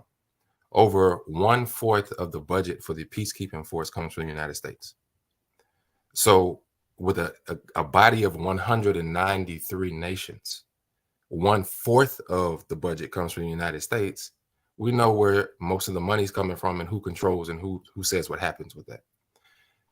When a country, because we ask ourselves, well, why is Kenya so adamant about being first? Is it because they're black, or is it some other reason?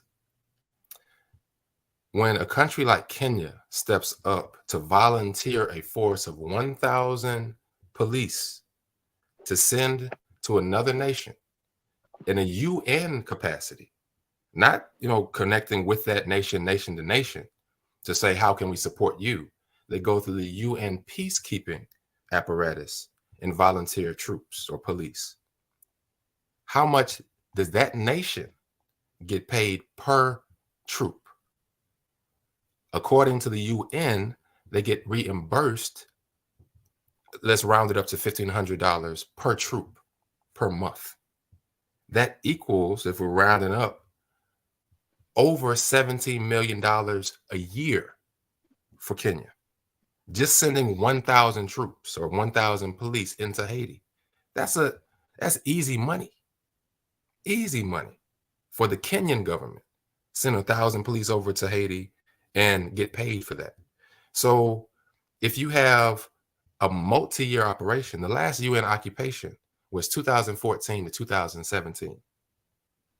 If you only send 1,000 police, making almost $20 million a year for the Haitian government, that's easy money. And most of that's coming from the United States for Kenya to operate as its proxy. So the United States doesn't have to send any troops in and get any backlash from its citizens. So we can see how the United States uses the United Nations peacekeeping force as a proxy in most places in the world where it's happening in Africa. And now outside of Africa, it's happening in Haiti, and uses blackface, which is neocolonialism, to exercise its agenda wherever it happens to want its agenda enforced. So once again, this UN solution is not a solution for the Haitian people. It's a solution for financial partners internationally to get what they want, because war is profitable. You're going to see when this happens, if it happens, whether it's Kenya or somebody else, you're going to see contractors come into Haiti and make millions of dollars. Not the Haitian citizens. International contractors come in and be able to contract with that occupation. That's what happens everywhere we see prolonged UN occupations. Not necessarily stability. Is Haiti any more stable in 2018 after a 2004 to 2017 UN occupation, where you had 56 nations occupying Haiti? No, obviously not. So why do we think now, all of a sudden, that Kenya's police are going to come in and do something that 56 nations didn't do for 13 years prior? We have to really understand what the dynamics of this is and work with people on the ground in Haiti to understand what would work better, because what has been happening obviously is not working for the people on the ground. And that's it. Yo, to the Haitian brother, I've got two questions. The first thing I'm going to say is, well said, and you're the man of the boots on the ground, and you've made some very good points. And do you think Kenya's financial problems and tremendous debt that Kenya has definitely to the Chinese and more likely to the World Bank as well is part of the reason why they're doing this? And the second point is, why are the Haitians and Jamaicans as well, why are they fighting each other so much? Because I often say Africa has a lot of infighting due to tribal differences, religious differences, ethnic differences, linguistic differences. And I always assume that because of, the historic events that happened, all speak the same language, all unite under one country, tribal stuff is gone. The violence shouldn't be the level of violence between members of the country shouldn't be so high. So what's going on?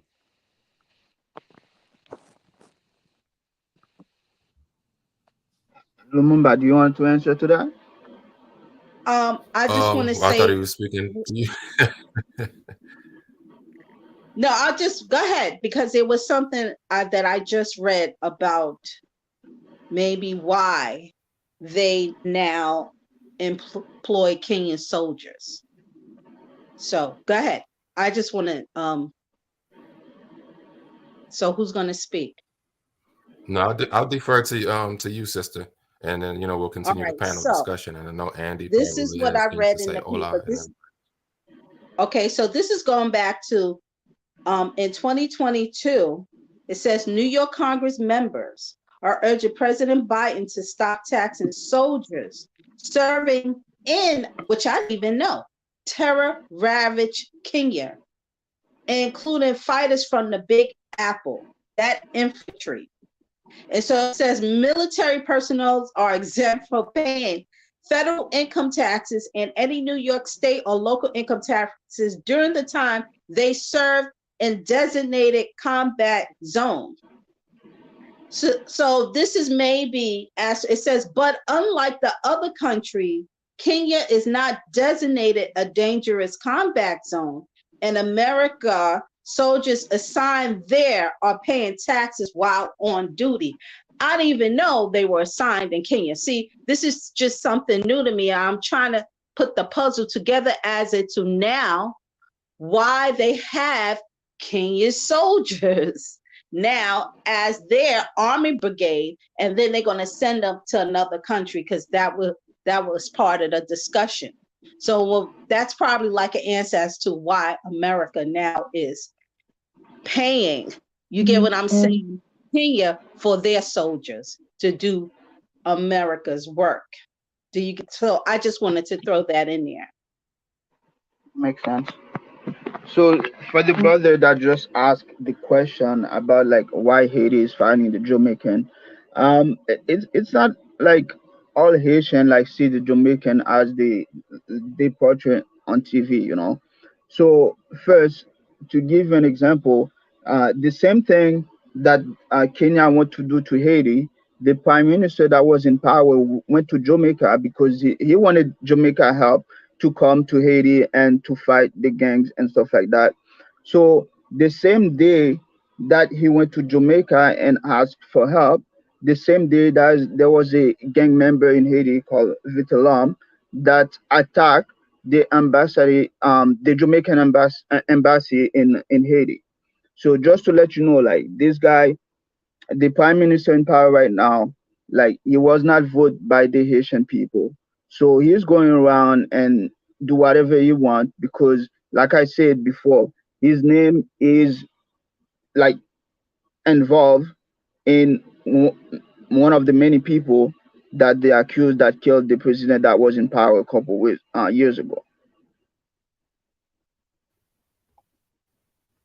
And I want to jump in and say something else about something that's not being considered. At least I'm not hearing it be considered, about the implications of the United Nations being used as opposed to, let's say, the United States sending its Marines in.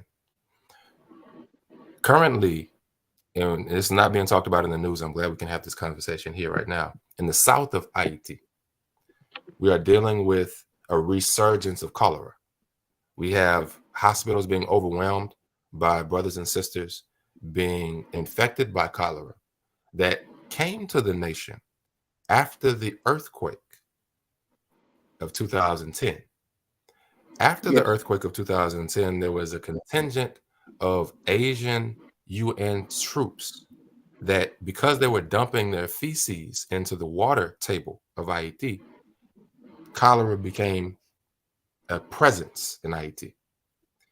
So we're talking about 13 years now in which cholera has been in Haiti, has affected the water table so much so that water that you would just be able to drink like with your hands, fresh water, now you can no longer do that in Haiti in spite of the fact that it looks clean. What happens when a UN nation, or right, and kills at least 10,000 people, in spite of the fact that we know what nation's troops were involved and accountable for that. We cannot hold them accountable because you can't sue the United Nations. You can't say, oh, the UN troops or the UN police did this to us, we're going to sue them.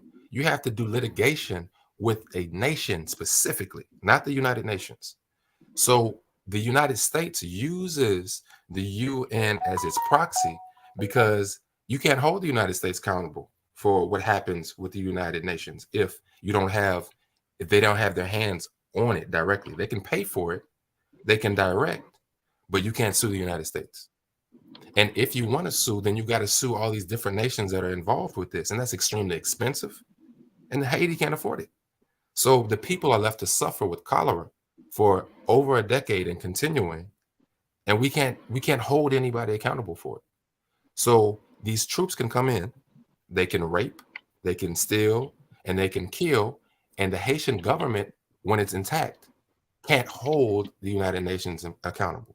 It can't hold the United States accountable in spite of the fact that the US is paying for this. And it can't afford to hold all these multinational interests accountable for their crimes. So the people are left to suffer. You have so many women who have had children by UN troops.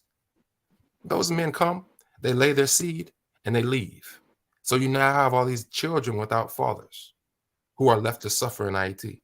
And we can't do a thing about it because of how the structure of the United Nations peacekeeping occupations work. So to think that this structure is going to save Haiti when all it has done in many cases, especially in Cité Soleil, where the UN soldiers were able to go in and just rain bullets with no international court accountability, we think that that's going to solve the problem when they can do that again, come back into Port-au-Prince and go back into these places and rain bullets against civilians and say they're fighting gangs? No, that is not the solution to our issues. All right, go ahead, Ola. Unmute yourself, Ola. Thank you very much. You hear me? Yes. I think I think this topic is what the Africans. This is a problem of a black people. Haiti, Haitian, West Haiti need trade, business. Trading with, especially with African country. That will change their mindset. You see, Haiti is being bordered by countries actually they have no love for the country. They hate their color. They just hate because they see them as Africans. Dominicans were one of them. And the problem is they want to destabilize Haiti for I don't know why, what reasons, but what Africans have to do, what they have to do first of all, they have to go to. That's why I always prefer sub-Sahara. When I mean sub-Sahara organization, I mean dark skin organization because African Union is there are other countries they can use as an obstacle in some of other states. So what Kenya would have, the best thing that Kenya would have actually put forward is to how to trade with Haiti, how Africans country or African country can organize this business so that Haiti have a space to breathe and free visa to other African countries because Haiti is the closest country to Africa. I understand Caribbean market is also huge. They can't do much also because some of them also relying on donation and tourism and all these things. But they have to let this country called Haiti to trade with other African countries to make more money. Let them have free movement. Then they can organize themselves, organize our country. Because this business that Kenya is taking on is not going to work. The Kenya is East Africa. This country called Haiti, they are West Africans. Their mood is totally different from Kenyan mood. Kenya is not going to do nothing. Kenya is not going to do nothing.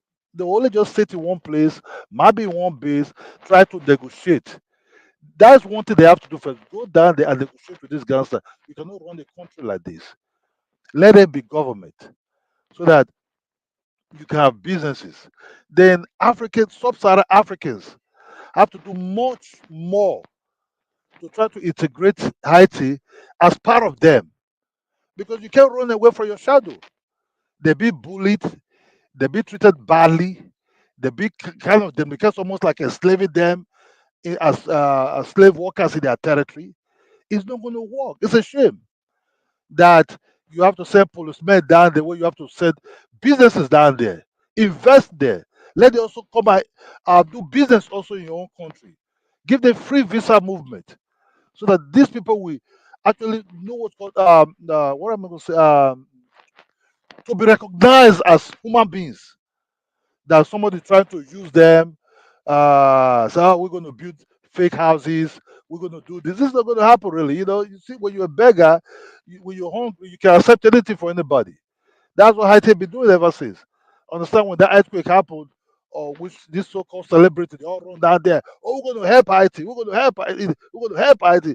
Look, sweet mouth is yeah, sweet mouth is sweet, but actually, it's what actually matters. So it's be Haiti just be tossed around. When you don't have money, no business coming in, you can't even trade. Let Haiti sell their agricultural products to other African countries. Let that market be open for them. Then you will see a very, very big differences for this country. So that they can also feel more like human beings. You know, I know a lot of Haitians in America, the country is very beautiful. What they're showing to us might not be the real actual fact about that country. They have beautiful places, beautiful other things, but they cannot just be demonized continuously in the media and be overthrown by other hands. You know, Colombia, Dominica is playing its own heavy card to make sure they're not progressing. You understand? So that's what I always said to United States, to Black Americans. You don't look. Be very careful with this kind of certain or this so-called Salvadors or all these one that are coming that close to the Mecca in color. You just have to check the way they treat neighboring country like Haiti and their own black people. You understand that you are living with people actually doesn't have love for you. That's just the truth. Your skin color will tell. They will call you Negra, whatever they want to use, asset, whatever names they want to portray. You have to K have to first of all champion Haiti agenda in All right, African hold on, countries. Make hold on. money. Let me pass it to two Niger. Let me pass it to two Niger. Go ahead, two Niger. Go ahead. Yeah, greetings, Diners. Thank you for having me and everyone on the panel. Greetings to you and the chat and to the viewers. Yeah, I think that the idea of Kenya sending people there is supposed to be a good thing, isn't it? Africans are, you will say Africans are stepping up, but I gather that there are also Europeans going with them. And for me, if that is the case, then we have to really, really watch out for what is going on there because they could be using Kenya as a cover to basically colonize Haiti again. And it's something that is really disturbing. I don't know how Kenyans did not argue that, you know what, we are good. We don't need you, Spanish or Portuguese people or Italians joining us. We can go with Nigerians or we can go with Ugandans. Don't come. We just want to be, do keep it within the family. They didn't do that, and that is very concerning for me. And but that said, if the Kenyans go there and we see that they are doing the right things, then I think it's definitely a very, very important development because Haiti has been left floundering for a very, very long time. And the Asians, at the height of their power, they did a lot to try to help other groups, including African Americans, including other oppressed people in the region. For such a small nation to have pulled all those things off, I guess maybe that's why they are making them pay for it right now. And I really think that Haiti needs all the assistance it can get from Africa, and Africa has not even lifted a finger to help its own people, not to mention Haiti. They are not even lifting a finger to help their own people. Our leaders, we really need to deal with them, man. I say this, I'm not trying to make it sound as if I'm being patronizing, but we in the diaspora, including the Africans that traveled recently to the Western nations and the greater diaspora, like the African American, the Brazilians, we really need to act because these Africans, these leaders are the leaders that sold people into slave. They are the descendants of those people that sold people into slaves. They've not changed. They are all Anglophiles and Western. They love Western this in imperialism. So they are not doing anything to try to change things really. But this Ruto leader, I don't fully understand him because one minute he says he's doing one thing like the Ghanaian president, then the next thing you start seeing him, being all kind of coonish in kinds of the way he does things. So you can't always tell what they truly mean by when they say they want to send people there to Haiti to go and help. Whether they are going to succeed in doing it, I don't know. Because just months ago, this, as a matter of fact, this is quite relevant to this topic. Because I think last year, if I'm not mistaken, this same president said he was going to send troops to Congo to go and help pacify Congo. Congo is even in the worst state right now. So we have to look at these people and find out what they are actually mean when they say they are going to go and help. I don't know what the result is going to be. It's because it will be a tragedy that an African country send 1,000 troops there or police people there, and then things go and get worse. Unless they start even attacking fellow black people there based on the directions of the Europeans are commanded them to go there. How is that different from what Nigerian troops used to do before for the British when they helped them to go and invade Ghana and help them to go and invade this in the Congo again? So there's a lot of areas there that doesn't seem, is a little bit disturbing. I don't know whether anybody has any better information about the structure of this mission that Kenya is supposed to be participating in. Because if the structure seems to be based on the UN and the foreigners are the ones calling the shot, then it might as well not go. There's no point going there, because they will just use them as to fulfill their basically oppression of the Haitians, and they will take over the economy and do, because they don't want the Chinese to be supreme there. So I don't fully understand it.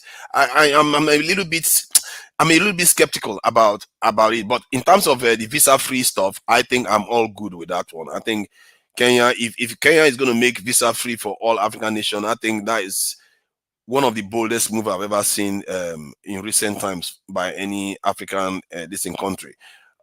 Last year, they did visa free for South Africa, and I was beginning to think, why you always limiting it to a few countries? And I think recently I heard that they did visa free for Ghana too, and I think they did the same for Ethiopia. I don't think Ethiopians actually needed visa to go to Kenya anyway. But if they are going to do it for the whole Africa, that is a big signal that they are sending out there. And see, before I came on here, I was just checking the cost for tickets in to go to Nigeria, to go to other countries in Africa. You can't believe how much more expensive they are. Like, it's more expensive to go to Nigeria than to go to China from the UK. And China is far.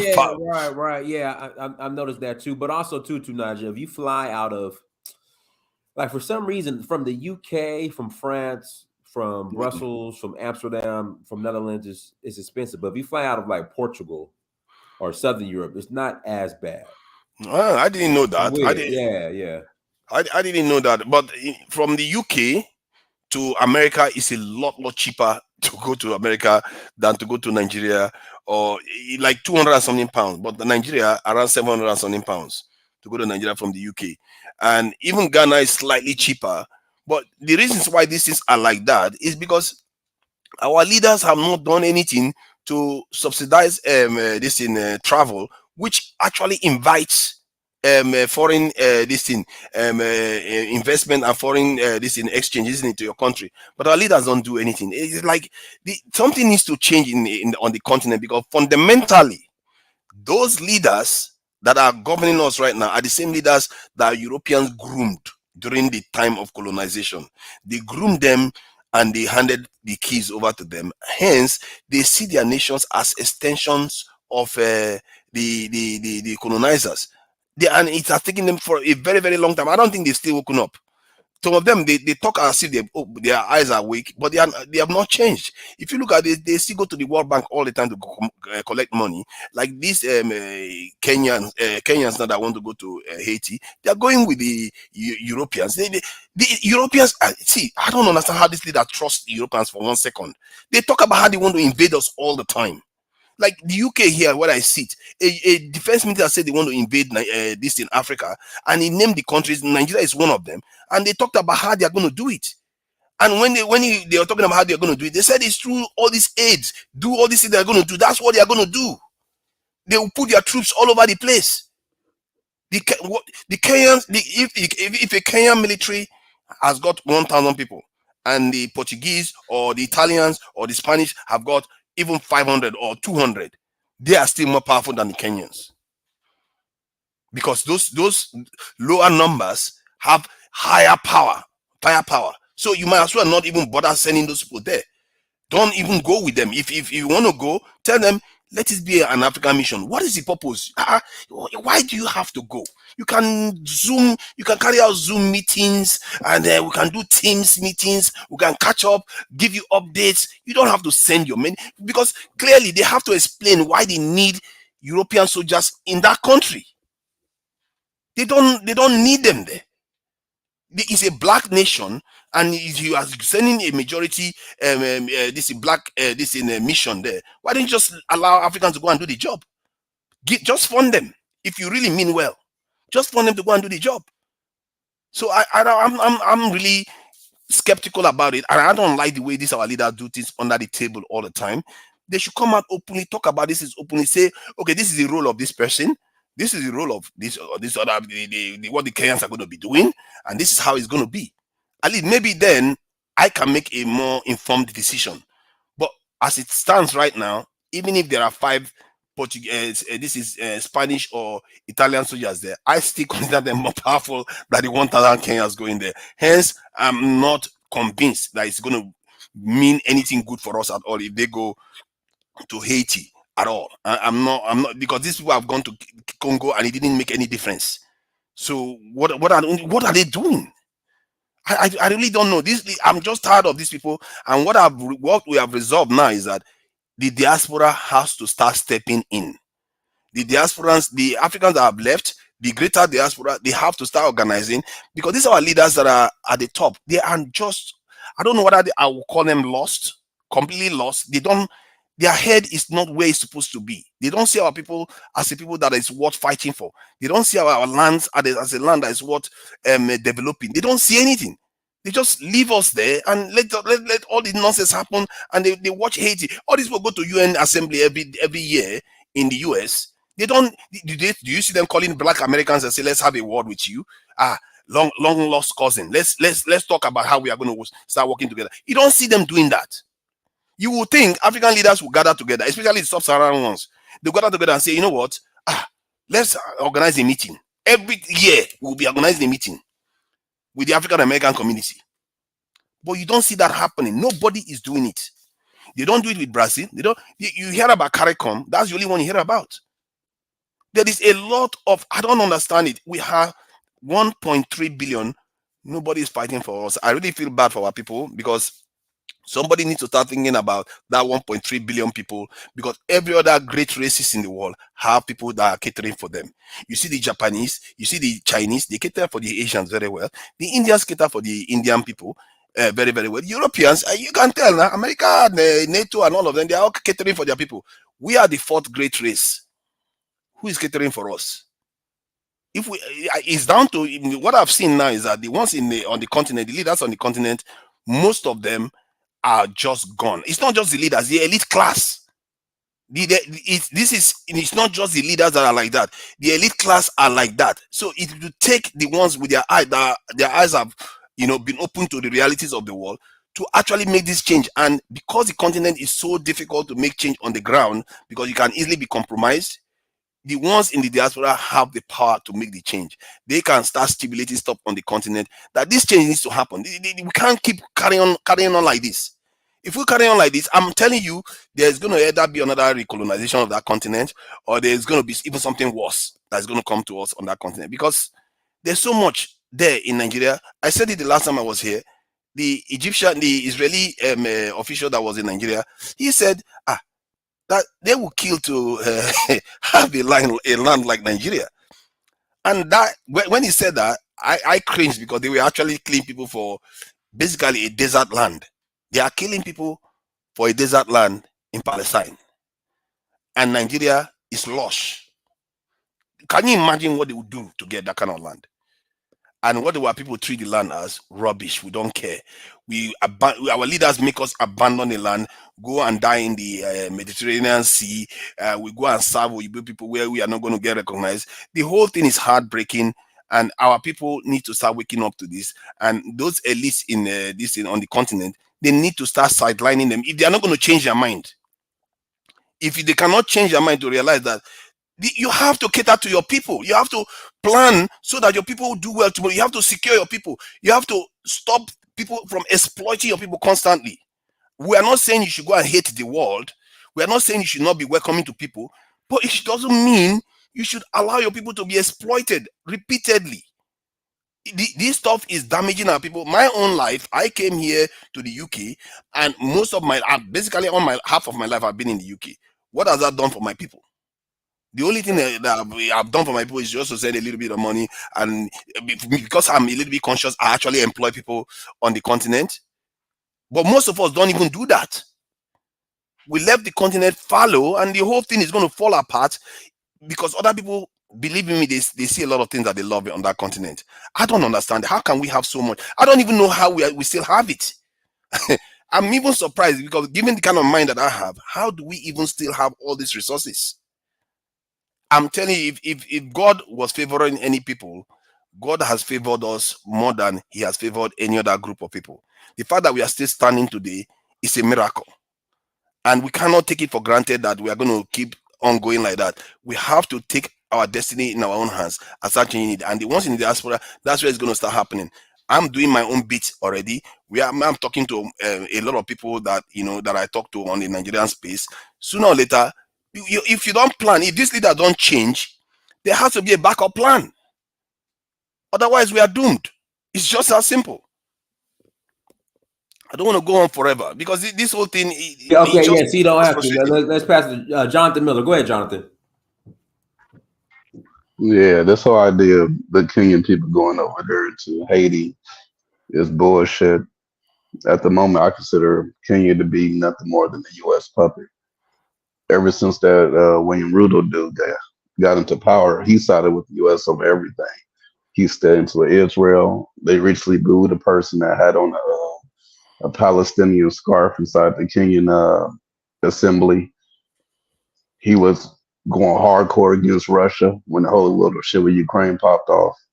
I mean, the dude's literally a Western puppet. So anything coming from Kenya at this point is just to do something good on behalf of the United States. It has nothing to do with Haiti. And that's fucked up. Messed up big time. I think we need to study the structure because it's only, I think maybe I'm a little bit trying to be a kind of devil's advocate. We need to study the structure of the mission. We don't necessarily know, but for me, if there is 5 foreigners there, I would still consider it a foreign intervention, not African intervention. And our leaders, man, I don't know, man. Even if you have a whip round and you tell Nigerians or Africans to pay $1 each to go to this mission, can't they fund it themselves and go? Why do they need Europeans all the time? Where is the common sense in these our leaders? Because here's the reality of it. You need the European U.S. savior for Africa. It just keeps going on and on and on, and nobody's standing up against it. You just said, well, why don't they take Africa to Haiti and deal with the issue? No, there's been, like Jay said, Kenya is a puppet. So this is an ongoing relationship.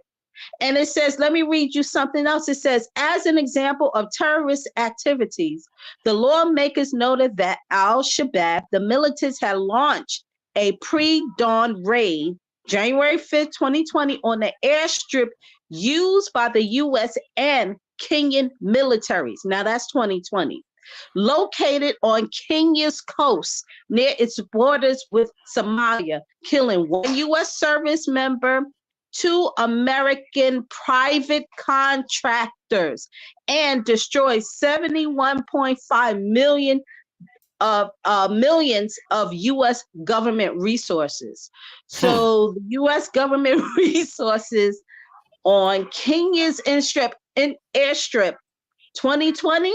So there's more to this story and behind the scenes that's not being discussed. And like Jay said, Kenya is a puppet. And I don't understand why they're over there, because Haiti do have some resources also. So it's just quite evident. Now, you mentioned the diaspora need to organize. The American, I don't know if you want to call them diaspora, has had a long time relationship with Africa, has donated millions of money, of their personal money, towards Africa in different parts of the country of Africa, has traveled to Africa recently, and they're not getting the best treatment.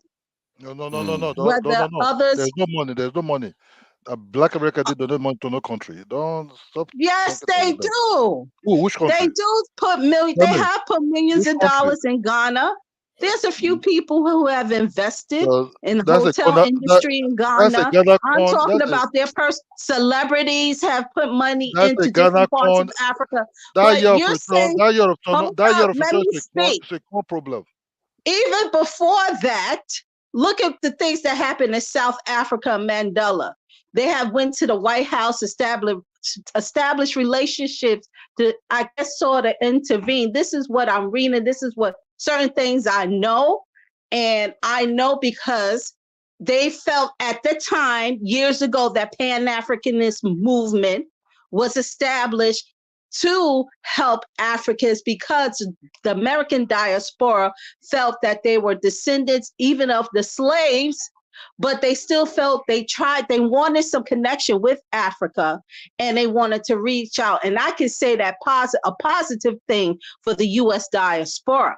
So now you're saying that we need to organize. Now we are organizing here in America, because this is what we know, that we are the original Americans, and we're being shiced out of our money and resources here. So we have to reorganize here in this country to get. Well, hold up, that is your opinion, but we have documentations now. Hold up, we have documentations, we have testimony, we have a lot of things, evidence, proof, DNA. I'm telling you to show what we're saying to be true now. What does your DNA say, Mashawn? What's your DNA say? We have evidence to show, I'm asking you, what does your DNA what we're saying that is right and is true. Although we are a mixture, we are not the Africans for 500, 600, 700 years ago. Right. That's what I'm saying. So what are you then? But anyway, we have to reorganize. So what are you? So what are you? If you're not that, what are you? I'm not African. What are you then, Mashawn? I'm not African. What are you? We are children of those Africans that came here. No, well, everybody has I don't think it should be. I don't think we should disrespect our ancestors by being like we ain't them. Nobody's that's pretty fucked up. Ancestors, hold up. If you want to talk about those same ancestors, but look at the country.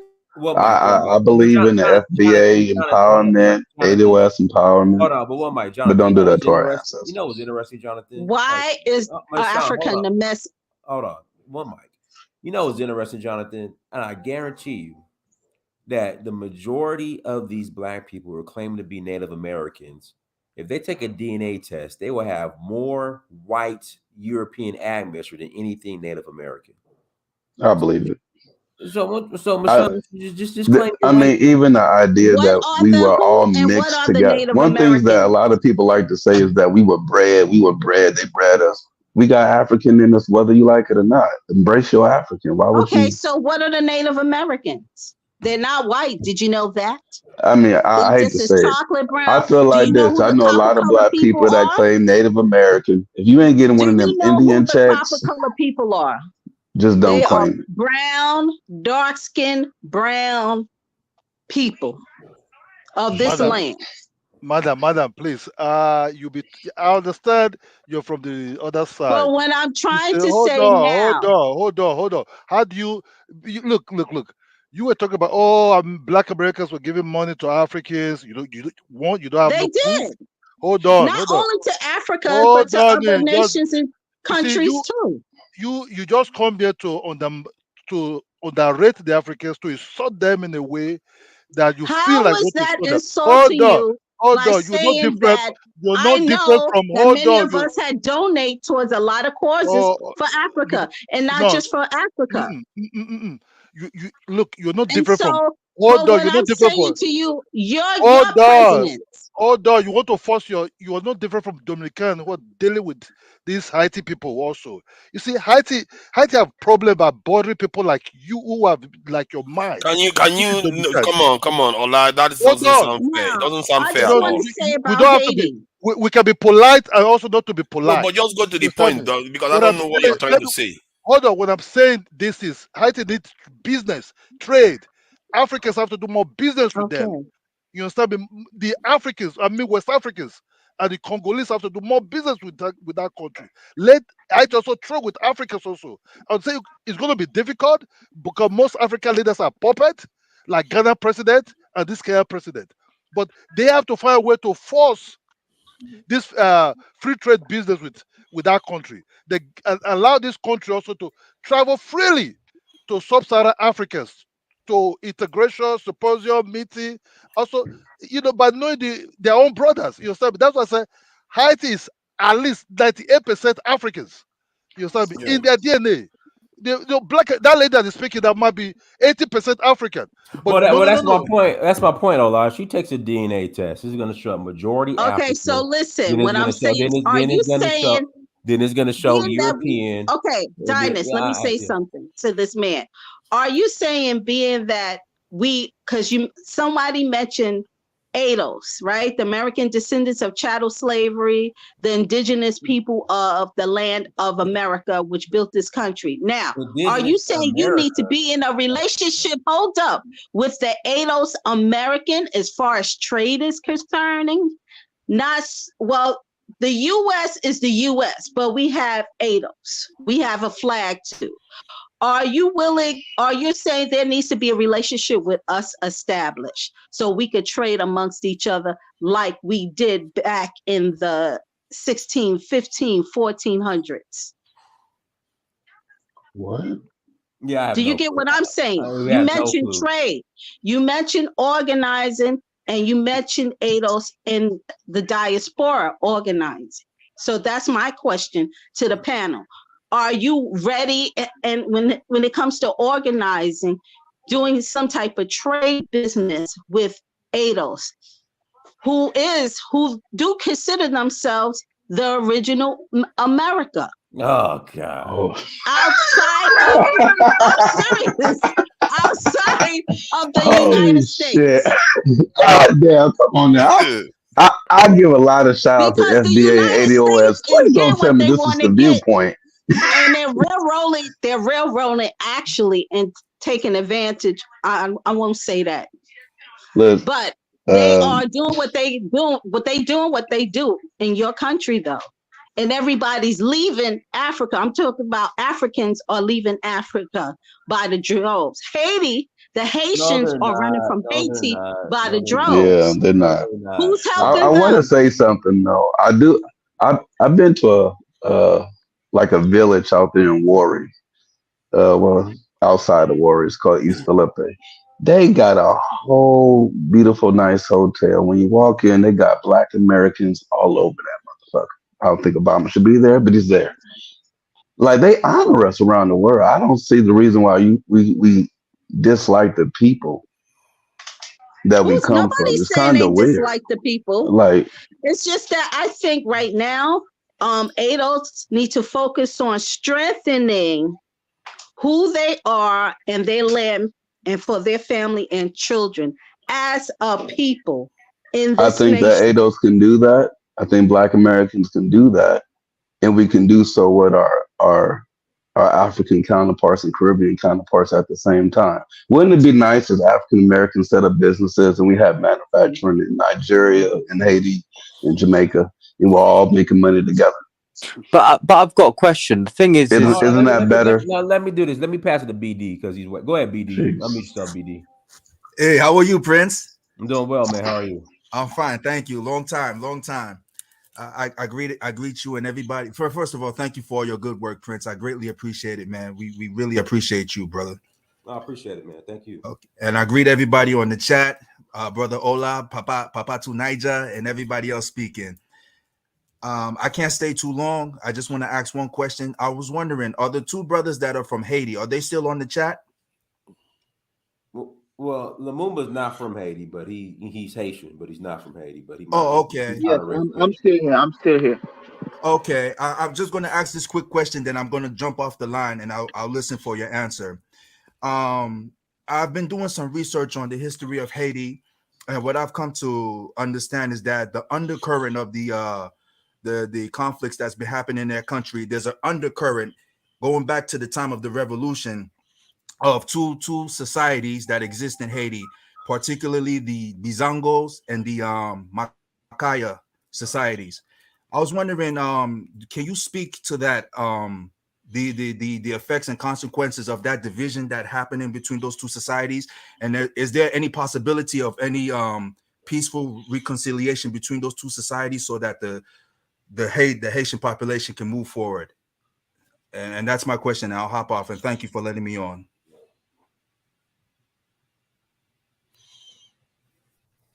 Hi, Lumumba, do you want to Brother answer? Do Andy, you you want to want to go speak on and it?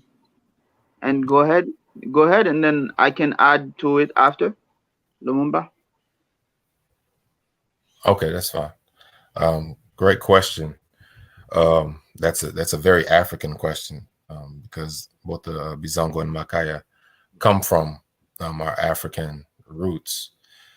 There's not an undercurrent so much of division between in that, because where we had tribalism and division was prior to the success of the Haitian Revolution, which created a unified identity. Much, I think a good comparison in modern time would be Tanzania. The successful socialist revolution, or Ujamaa, in Tanzania. Ask anybody from Eastern Africa that what Tanzania did is unique on the African continent, because Tanzania today does not have the issues of tribalism that a lot of its neighboring countries have. And that's because of the Ujamaa and the philosophy and everything that happened with that, in spite of some issues that did not successfully happen economically and politically. Socially and culturally, Ujamaa definitely was a success for Tanzania in dealing with the potentials of division of colonial tribalism. The Haitian Revolution did the same thing in Haiti, in taking all of these disparate African people and indigenous people, because there are indigenous contingents that survived the Columbus raids and continued to be present in the revolution there, and pretty much absorbed in the African contingent. But the identity of Haiti, being Haitian, came about and resolved that issue. Now, there are some, if you speak about Vodou, where our ancestors are commemorated and remembered well in the history, the living history of Vodou in Haiti, some of those divisions are represented and reconciled. Where you see some of that conflict come out politically is interestingly represented in the flags of Haiti. You'll notice the first flag of Haiti, the empire of Haiti, when it was established as an empire, is this red and black flag. And afterward, with the republic, once the emperor Jean-Jacques Dessalines was assassinated and there was a split, there was a kingdom in the north and a republic in the south. Well, the republic then embraced this blue and red flag, and then in the north they maintained the black and red. And as you go through history in Haiti, these different divisions and different government structures, you see this fluctuation between this blue and red flag and this black and red flag. And a lot of that is this, what the brother was alluding to, as far as an undercurrent of a political philosophy that attaches itself to a particular perspective coming from one of those associations represented in Vodou. But it's not so much a need between two groups, because there is a Bizango society in Haiti, which is what people would call a secret society. You do have the Makaya as represented in Haiti, but you don't have it as I really don't want people to think that there are two groups that are fighting. Like the Bizongo secret society is fighting against the Makaya secret society, and they're the ones who are control. Like, please don't get into any conspiracy theories like that. That's not what's happening in Haiti. But the brother is on point as far as understanding the dynamics of control, if you will, because Bizongo society is a secret society in that once you're in it, there are certain things that you're not supposed to reveal outside of it. And you're doing, you're supposed to do revolutionary work. And where that may come to a head is if you have conflicts with other brothers and sisters in IET that may be doing something contrary to that. So yes, there could be conflict, but that's not necessarily the undercurrent that guides everything that's been happening in IET since the revolution. There's an undercurrent of elitism, a mulatto class that wants to hold on to its position from before the revolution, because they were closer to the Europeans and said, well, we don't want this equality in IET. We want to maintain some superiority. So the real dynamic is not between some Bizongo and Makaya class. It's between a mulatto class, elite class, and the working class, if you will, African descendants and indigenous descendants that represent what it is that the nation was supposed to be under the revolutionary empire. And so you have that back and forth and struggling to figure that out. But great question and great historical. You said something about Ojima. Sorry, I don't know the word. Whether it's Ojima or something that the Tanzanians kind of implemented to a kind of reduce the effect of tribalism. You know, at least the toxic aspect of tribalism. So, what is that kind of philosophy? Because I've never heard of it before. Just in case, I'm sure quite a few people have not heard about it before. What is it about? Yeah, so Ujamaa is basically familyhood. It's a philosophy because, you know, when you had African countries coming into independence, you had the dynamic of capitalism versus communism in the world.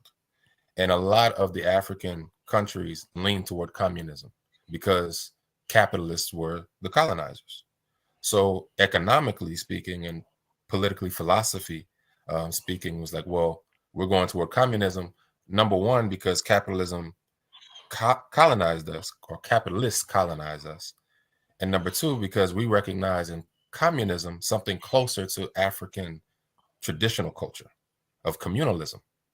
And so Ujamaa from Julius, the late President Julius Nyerere, was an attempt, successful in some aspects, unsuccessful in others, to indigenize communism in Africa, as opposed to just adopting some Marxist-Leninist model to say, we're going to take the basic philosophy of communism and indigenize it. Ujamaa is an indigenous concept. And so he articulated that and what that looks like. And one of the consequences of that was a resolution of tribalism in Tanzania. That's and it's quite true that they don't have that issue of toxic tribalism in Tanzania. I think from it's all evident. I think I've met Tanzanians that even ascribe to it too. It's good to know Ajama. Did you say Ojama or Ajama? I just want to get the word right. Ojama. Ojama. Okay, good. And then in Haiti, let me ask this: in Haiti, given all the stuff we've been hearing about the unrest going on in the country, is there any particular movement or organization or? And let me do this. Sorry to cut you off too, Nigel. Let me pass to America's First Rifle Man because he's been waiting. Go ahead, America's First Rifle Man. Okay. Oh yeah.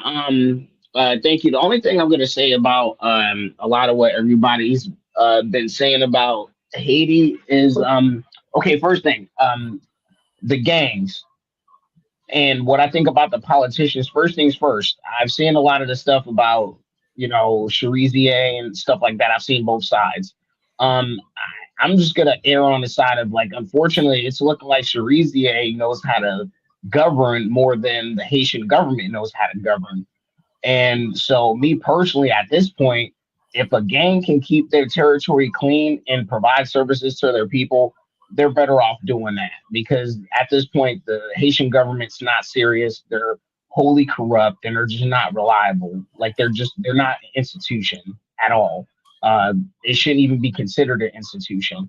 So I would say at this point, the Haitian people just need to fight it out amongst themselves and get behind a leader or dictator, whatever the hell you want to call them, because they just have to work together. It's really sad, and of course, there's a lot more nuance, there's a lot of a great analysis that Lumumba and that other brother gave. But at the end of the day, they're gonna have to have a groundswell of, I guess, their consensus to go a certain direction. Right now, it's just the Haitian people just don't want better for themselves. Let's just be honest. They don't. They don't. And it's easy for me to say, sitting here as a fat, happy American, sitting on my high horse. But at the end of the day, when people had enough, we all know what they do. Okay, the Haitian people have gotten angry before. So I just think this is just all talk, man. It's just like the Haitian people they ain't gonna do nothing. So it's just a waste. They don't want to take control of the island. We can blame the corrupt oligarchs, but only for a certain amount, man. Like they need to start. The Haitian people need to get angry and start doing something. I'm trying not to say provocative things online, but it is what it is, man. Like there was and I'm gonna get off real quick. There was a situation like last year or 2 years ago where things were coming to a head. I think the port was getting blocked or something like that, and people were getting a little spicy towards the Haitian representatives. And instead of getting on this cat, they just let him pull out a Glock and start shoot people. You know what I'm saying? Like the politician's supposed to work for you, but he pulling out gas. You know what I'm saying? That's backwards. That's backwards. So it's just like until they start doing this stuff, man. Like I don't know. It's just it's all a waste of time. And I'm sorry, brother. You don't. Yeah. Can I just brother, ask a to say question? that I wanted Haitians to don't ask. want better for themselves. To say that Haitians don't want better for themselves is an ignorant statement. I'm not saying that you're an ignorant He's person. just trolling you. I'm Proof just saying you're proof is ignorant. in the pudding. Proof is in the pudding, man. American Rifleman is just So trolling, man. let's deal with some of the. I'm not Let's trolling. deal with some of the I'm pudding, dead brother. serious.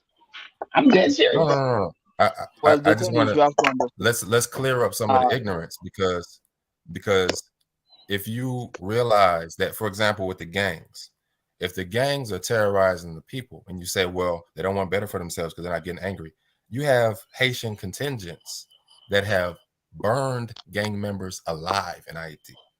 They have been fighting corruption, both in the form of government and gangs, for a long time now.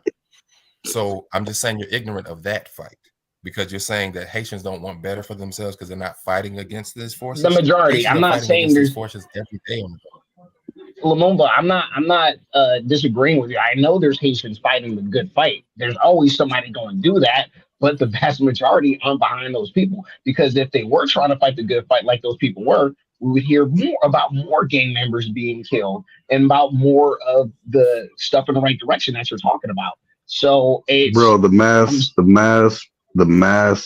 amount of slaves in Black America did not rebel against their slave masters. That doesn't mean that we didn't want better on that and that we didn't want to be free. Don't disrespect the Native people like that, bro.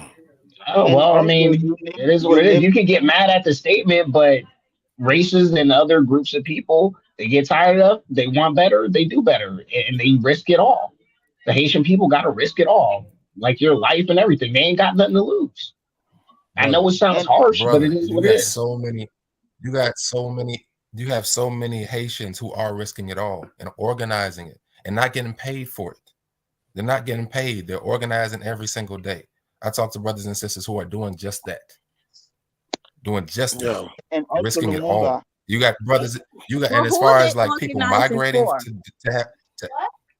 to have no, hold on. As far as risking it all, you got Haitians who are walking across 11 countries to get to a place where they can have a better life to provide for their family. Talk about risking it all, man. Are you serious? And the majority Lumumba, of can them you hear not me? doing that in various ways. I mean, Can that's I so just ask ignorant. the question Brother I wanted Andy, to please. ask? Can I just ask the question? The question I wanted to ask was that in Haiti right now, given that some groups, are said to be gangs, is there any organization or group of people or, any organization that the people generally support and wish had more power to stabilize the situation? Is there any, like, some in some countries you would say, oh, they say the government is weak, they cannot fix the system, or some people would say it's the gangs that they are supporting. Is there any organization that you think the people would rather they are in charge of the country and are able to do better by the people? That the people, my point is that the people generally like the organization, it's just that they are not able to meet the needs of the people at the moment. Well, I'll speak to an organization I'm a member of, and then Andy, I'll pass it to Andy. I'm just going to speak to the organization I'm a member of that has had great rapport with people in IET. It is a Haitian organization. It's not created by some Americans to import or some Europeans to import. It's COSA, Comité Citoyen Socialiste pour Sauver Haïti. Socialist citizens working together to save Haiti. It has been operating in Haiti Oh since my God! 2006. You know that. Why do you have to bring economic system into it? They are going to crush it. You know that.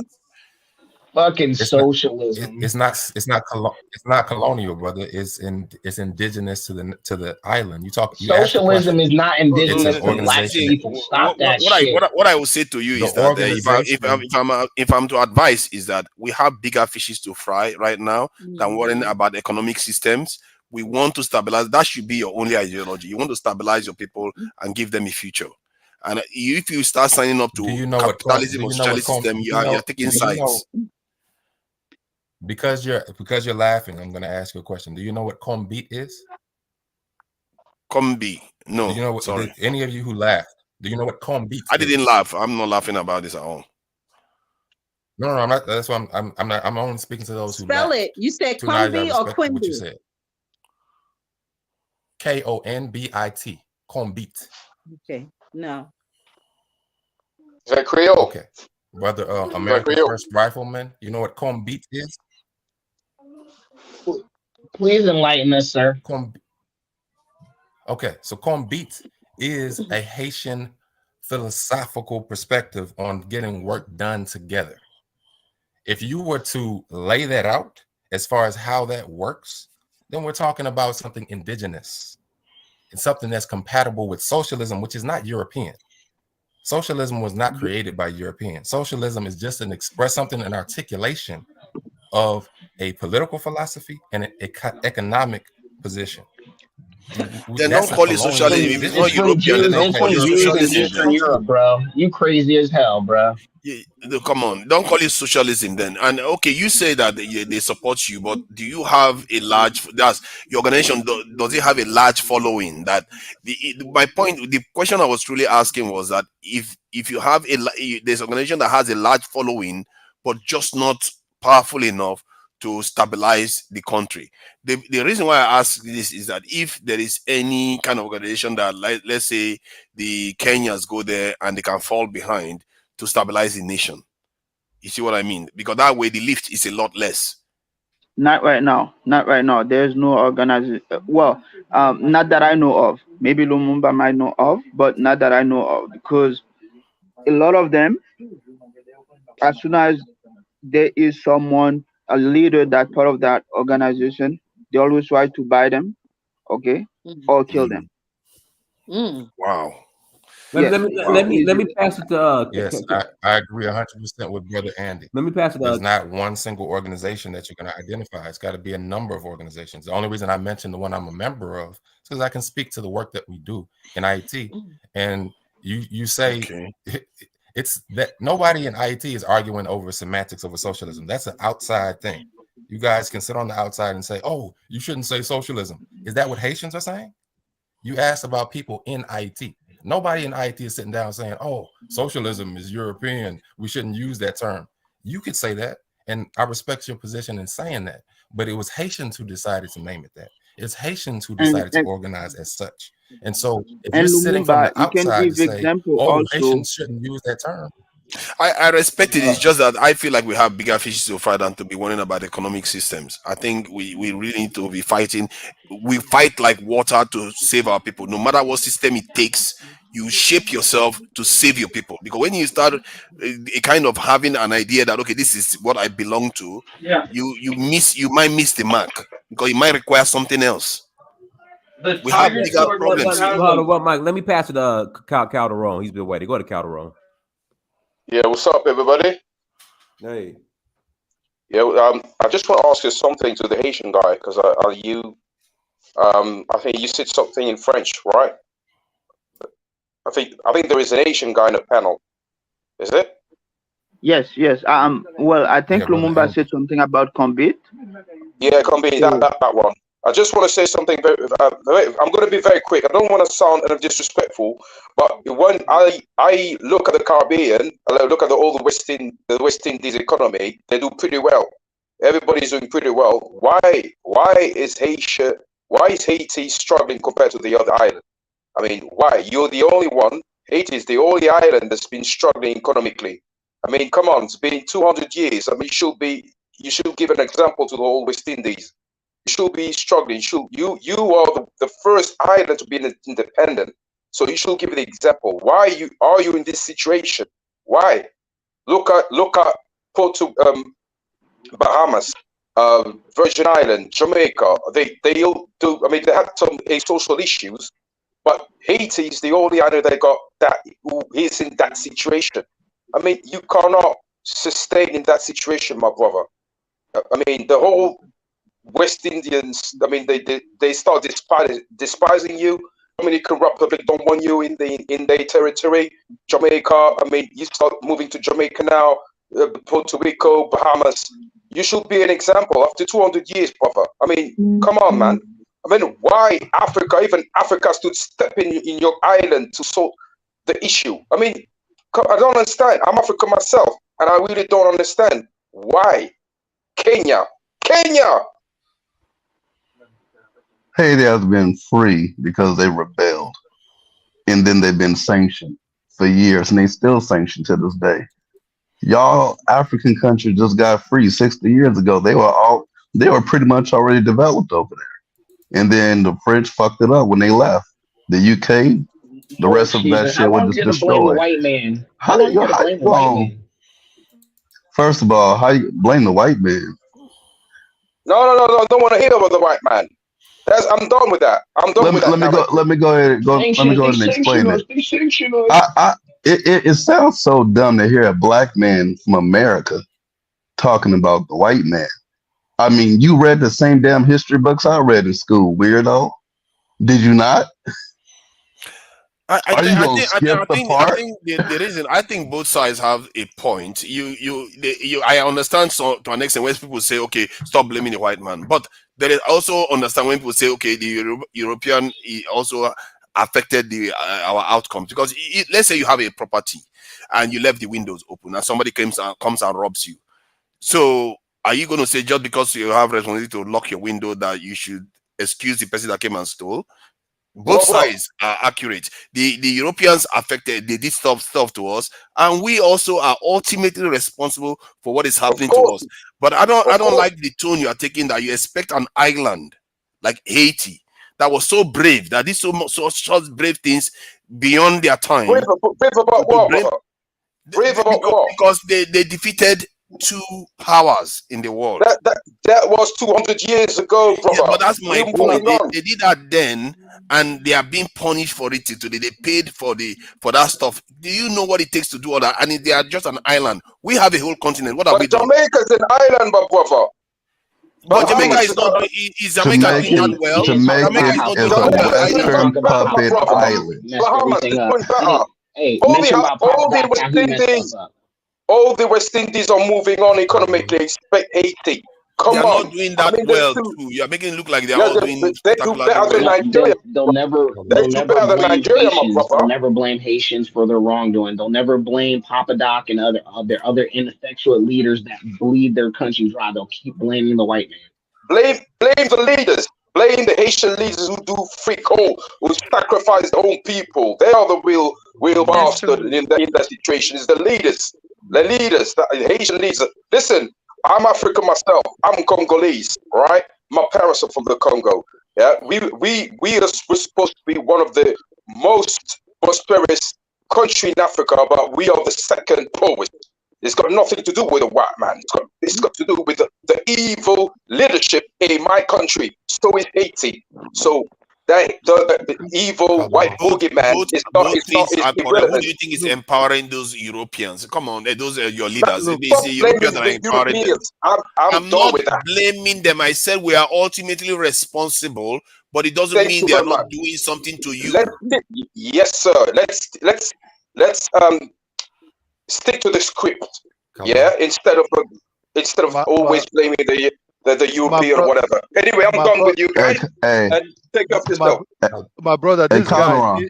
Hey, Calderon, do you speak English because that was your local language, or the Europeans forced y'all to speak it?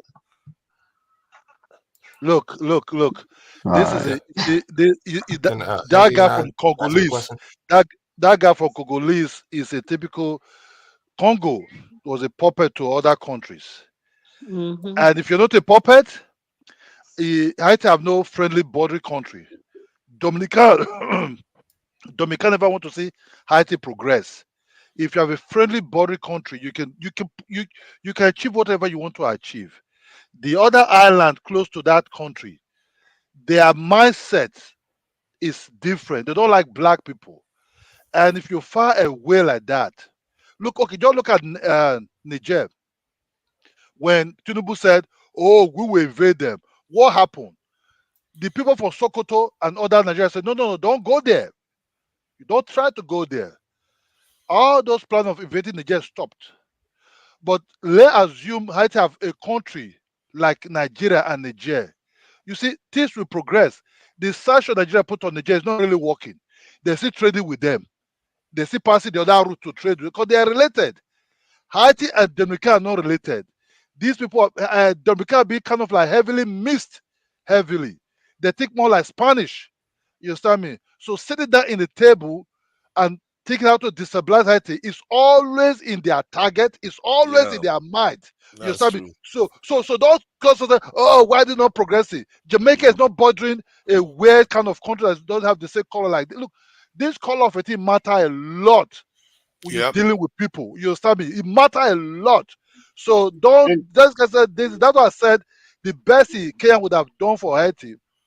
And let Negotiate. me say something. Let me say something about Dominican Republic. Right now, there's a big issue going on right now. Okay, there's like a water fountain that Haiti share with Dominican Republic, and they taking water from that fountain. Okay, then now Haiti want to take water also from that fountain to do their own garden and stuff like that. And the Dominican, the first thing that they do, they close the border. They're like, okay, we're not gonna trade with Haiti. We're not gonna do anything. We're trying to build one canal from that water fountain to take some water, and they say no, you guys not gonna do that. And what they do, they close all business with Haiti. Yeah. The Terrible. closest country that we have that could have Yeah. like okay say okay yes okay let's go ahead and build something, they said no, they're not gonna do business with Haiti. And for them to cross over to Haiti, we don't ask them for visa, and they asking us for visa, which is like 200 US to pay for a visa to go. Dominican Republic is just being evil towards Haiti, and this is something the kind of stuff that comes from our weakness as a continent. I've seen some of the worst hate I've seen in the Caribbean area, as a matter of fact in the world. I saw it when there was this bordering market that they had between the Dominican Republic and the Haiti, and the way they were treating the Haitians, my God, I felt like we're 200 years ago, America. They were treated like dirt. And these are people on an island. They were treating the Haitians like dirt. And the Haitians, you can see, man, it was heartbreaking because they were just like, they were not even like complaining. They were just looking the other way because they are used to being treated badly. And when I look at some of all this in that, I curse our leaders in Africa because they let all this happen. they let all this happen. And those elites in Africa, not just the leaders, the elite classes themselves, they've completely completely left their people. They are completely useless set of people. According to Bob Marley said, graduating thieves and murderers. These people, they don't care about their people. When I saw that stuff, it was just heartbreaking. And now they are putting all these kind of sanctions against Haitians just because they want to build stuff. They don't want to let them breathe. It's almost like the way the Indians treat the Pakistanis. They're just this rivalry nonsense. It's unbelievable stuff. It's sad to see. And someday I hope that Haiti, they get remembered for the work that they've done, and they actually get the support that they deserve. Just awful treatment they get. Hey, if can I if I could jump in just to answer. I was gonna say something real quick. Look, well, I was gonna say that I have my hand up. I'll be quick. Look, Haiti, yes, they've been disadvantaged. They've been treated unfairly by different people, whether it's for the race or whatever. But the main thing is they still have options. Example, in America, you know how like we don't have trade with them, or we economically block them and all that, put sanctions on them. Every other country has a lobby in the U.S. Congress and the Senate. From Turkey to Iran. Iran even has a lobbying firm that they literally, even though it's not super, effective, but they're still able to affect some of the anti-Iranian sentiment in the Congress just by putting money and investing and trying to buy off U.S. Congress. Everybody else does it, and it seems Haiti doesn't do that. So that's part of the course for every country. So they need to start doing all this stuff. I'm not saying it's gonna equal your success, but it's just everything else that everybody's doing that's effective. They're just not doing. So I'll pass the mic. So I guess you're talking about asking Congress again for money to help Haiti. Haiti. No, not at all. Not at all. No, not at all. That's the last Nobody thing I should go said. to the US for any money. Nobody said that. Nobody. Well, one, you misunderstood what you misunderstood what I said. Yes, I never did. said. Yeah, I didn't say ask them for money. I said lobby them to affect policy so you can get the embargoes and the financial sanctions on Haiti off of them. It's Cuba. It's taken 60 years for them to get a lot of their embargoes off of them. Now there's more trade. Now people are able to fly in there, spend money. So they're doing stuff, and that's got a lot of black people there. You know what I'm saying? And they couldn't trade on the international community forever, but they weren't in chaos like Haiti. So y'all just using too many excuses, man. Just too many excuses. Do you think that's can I jump in with an answer? 'Cause I solution? wanted to. Let Lumumba speak, and then after that, we're going to close out. Go ahead, Lumumba. I don't disagree with America First Rifleman on the lobbying issue. Lobbying is important in talking about international relations. But to answer Calderon's question about Haiti, there is a unique situation in Haiti, and it's not about blaming white people. I don't think Andy blamed any white people, because the question was to me and Andy, I think, initially. Andy didn't come on and say, oh, it's white people it's why Haiti's poor. And I didn't say that either, and I'm not going to say it now.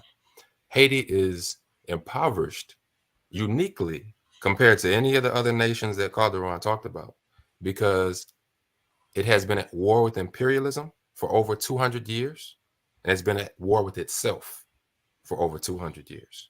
When you look at the history of Haiti, you can't compare it to Jamaica, because Jamaica has not been at war with imperialism in the way that Haiti has.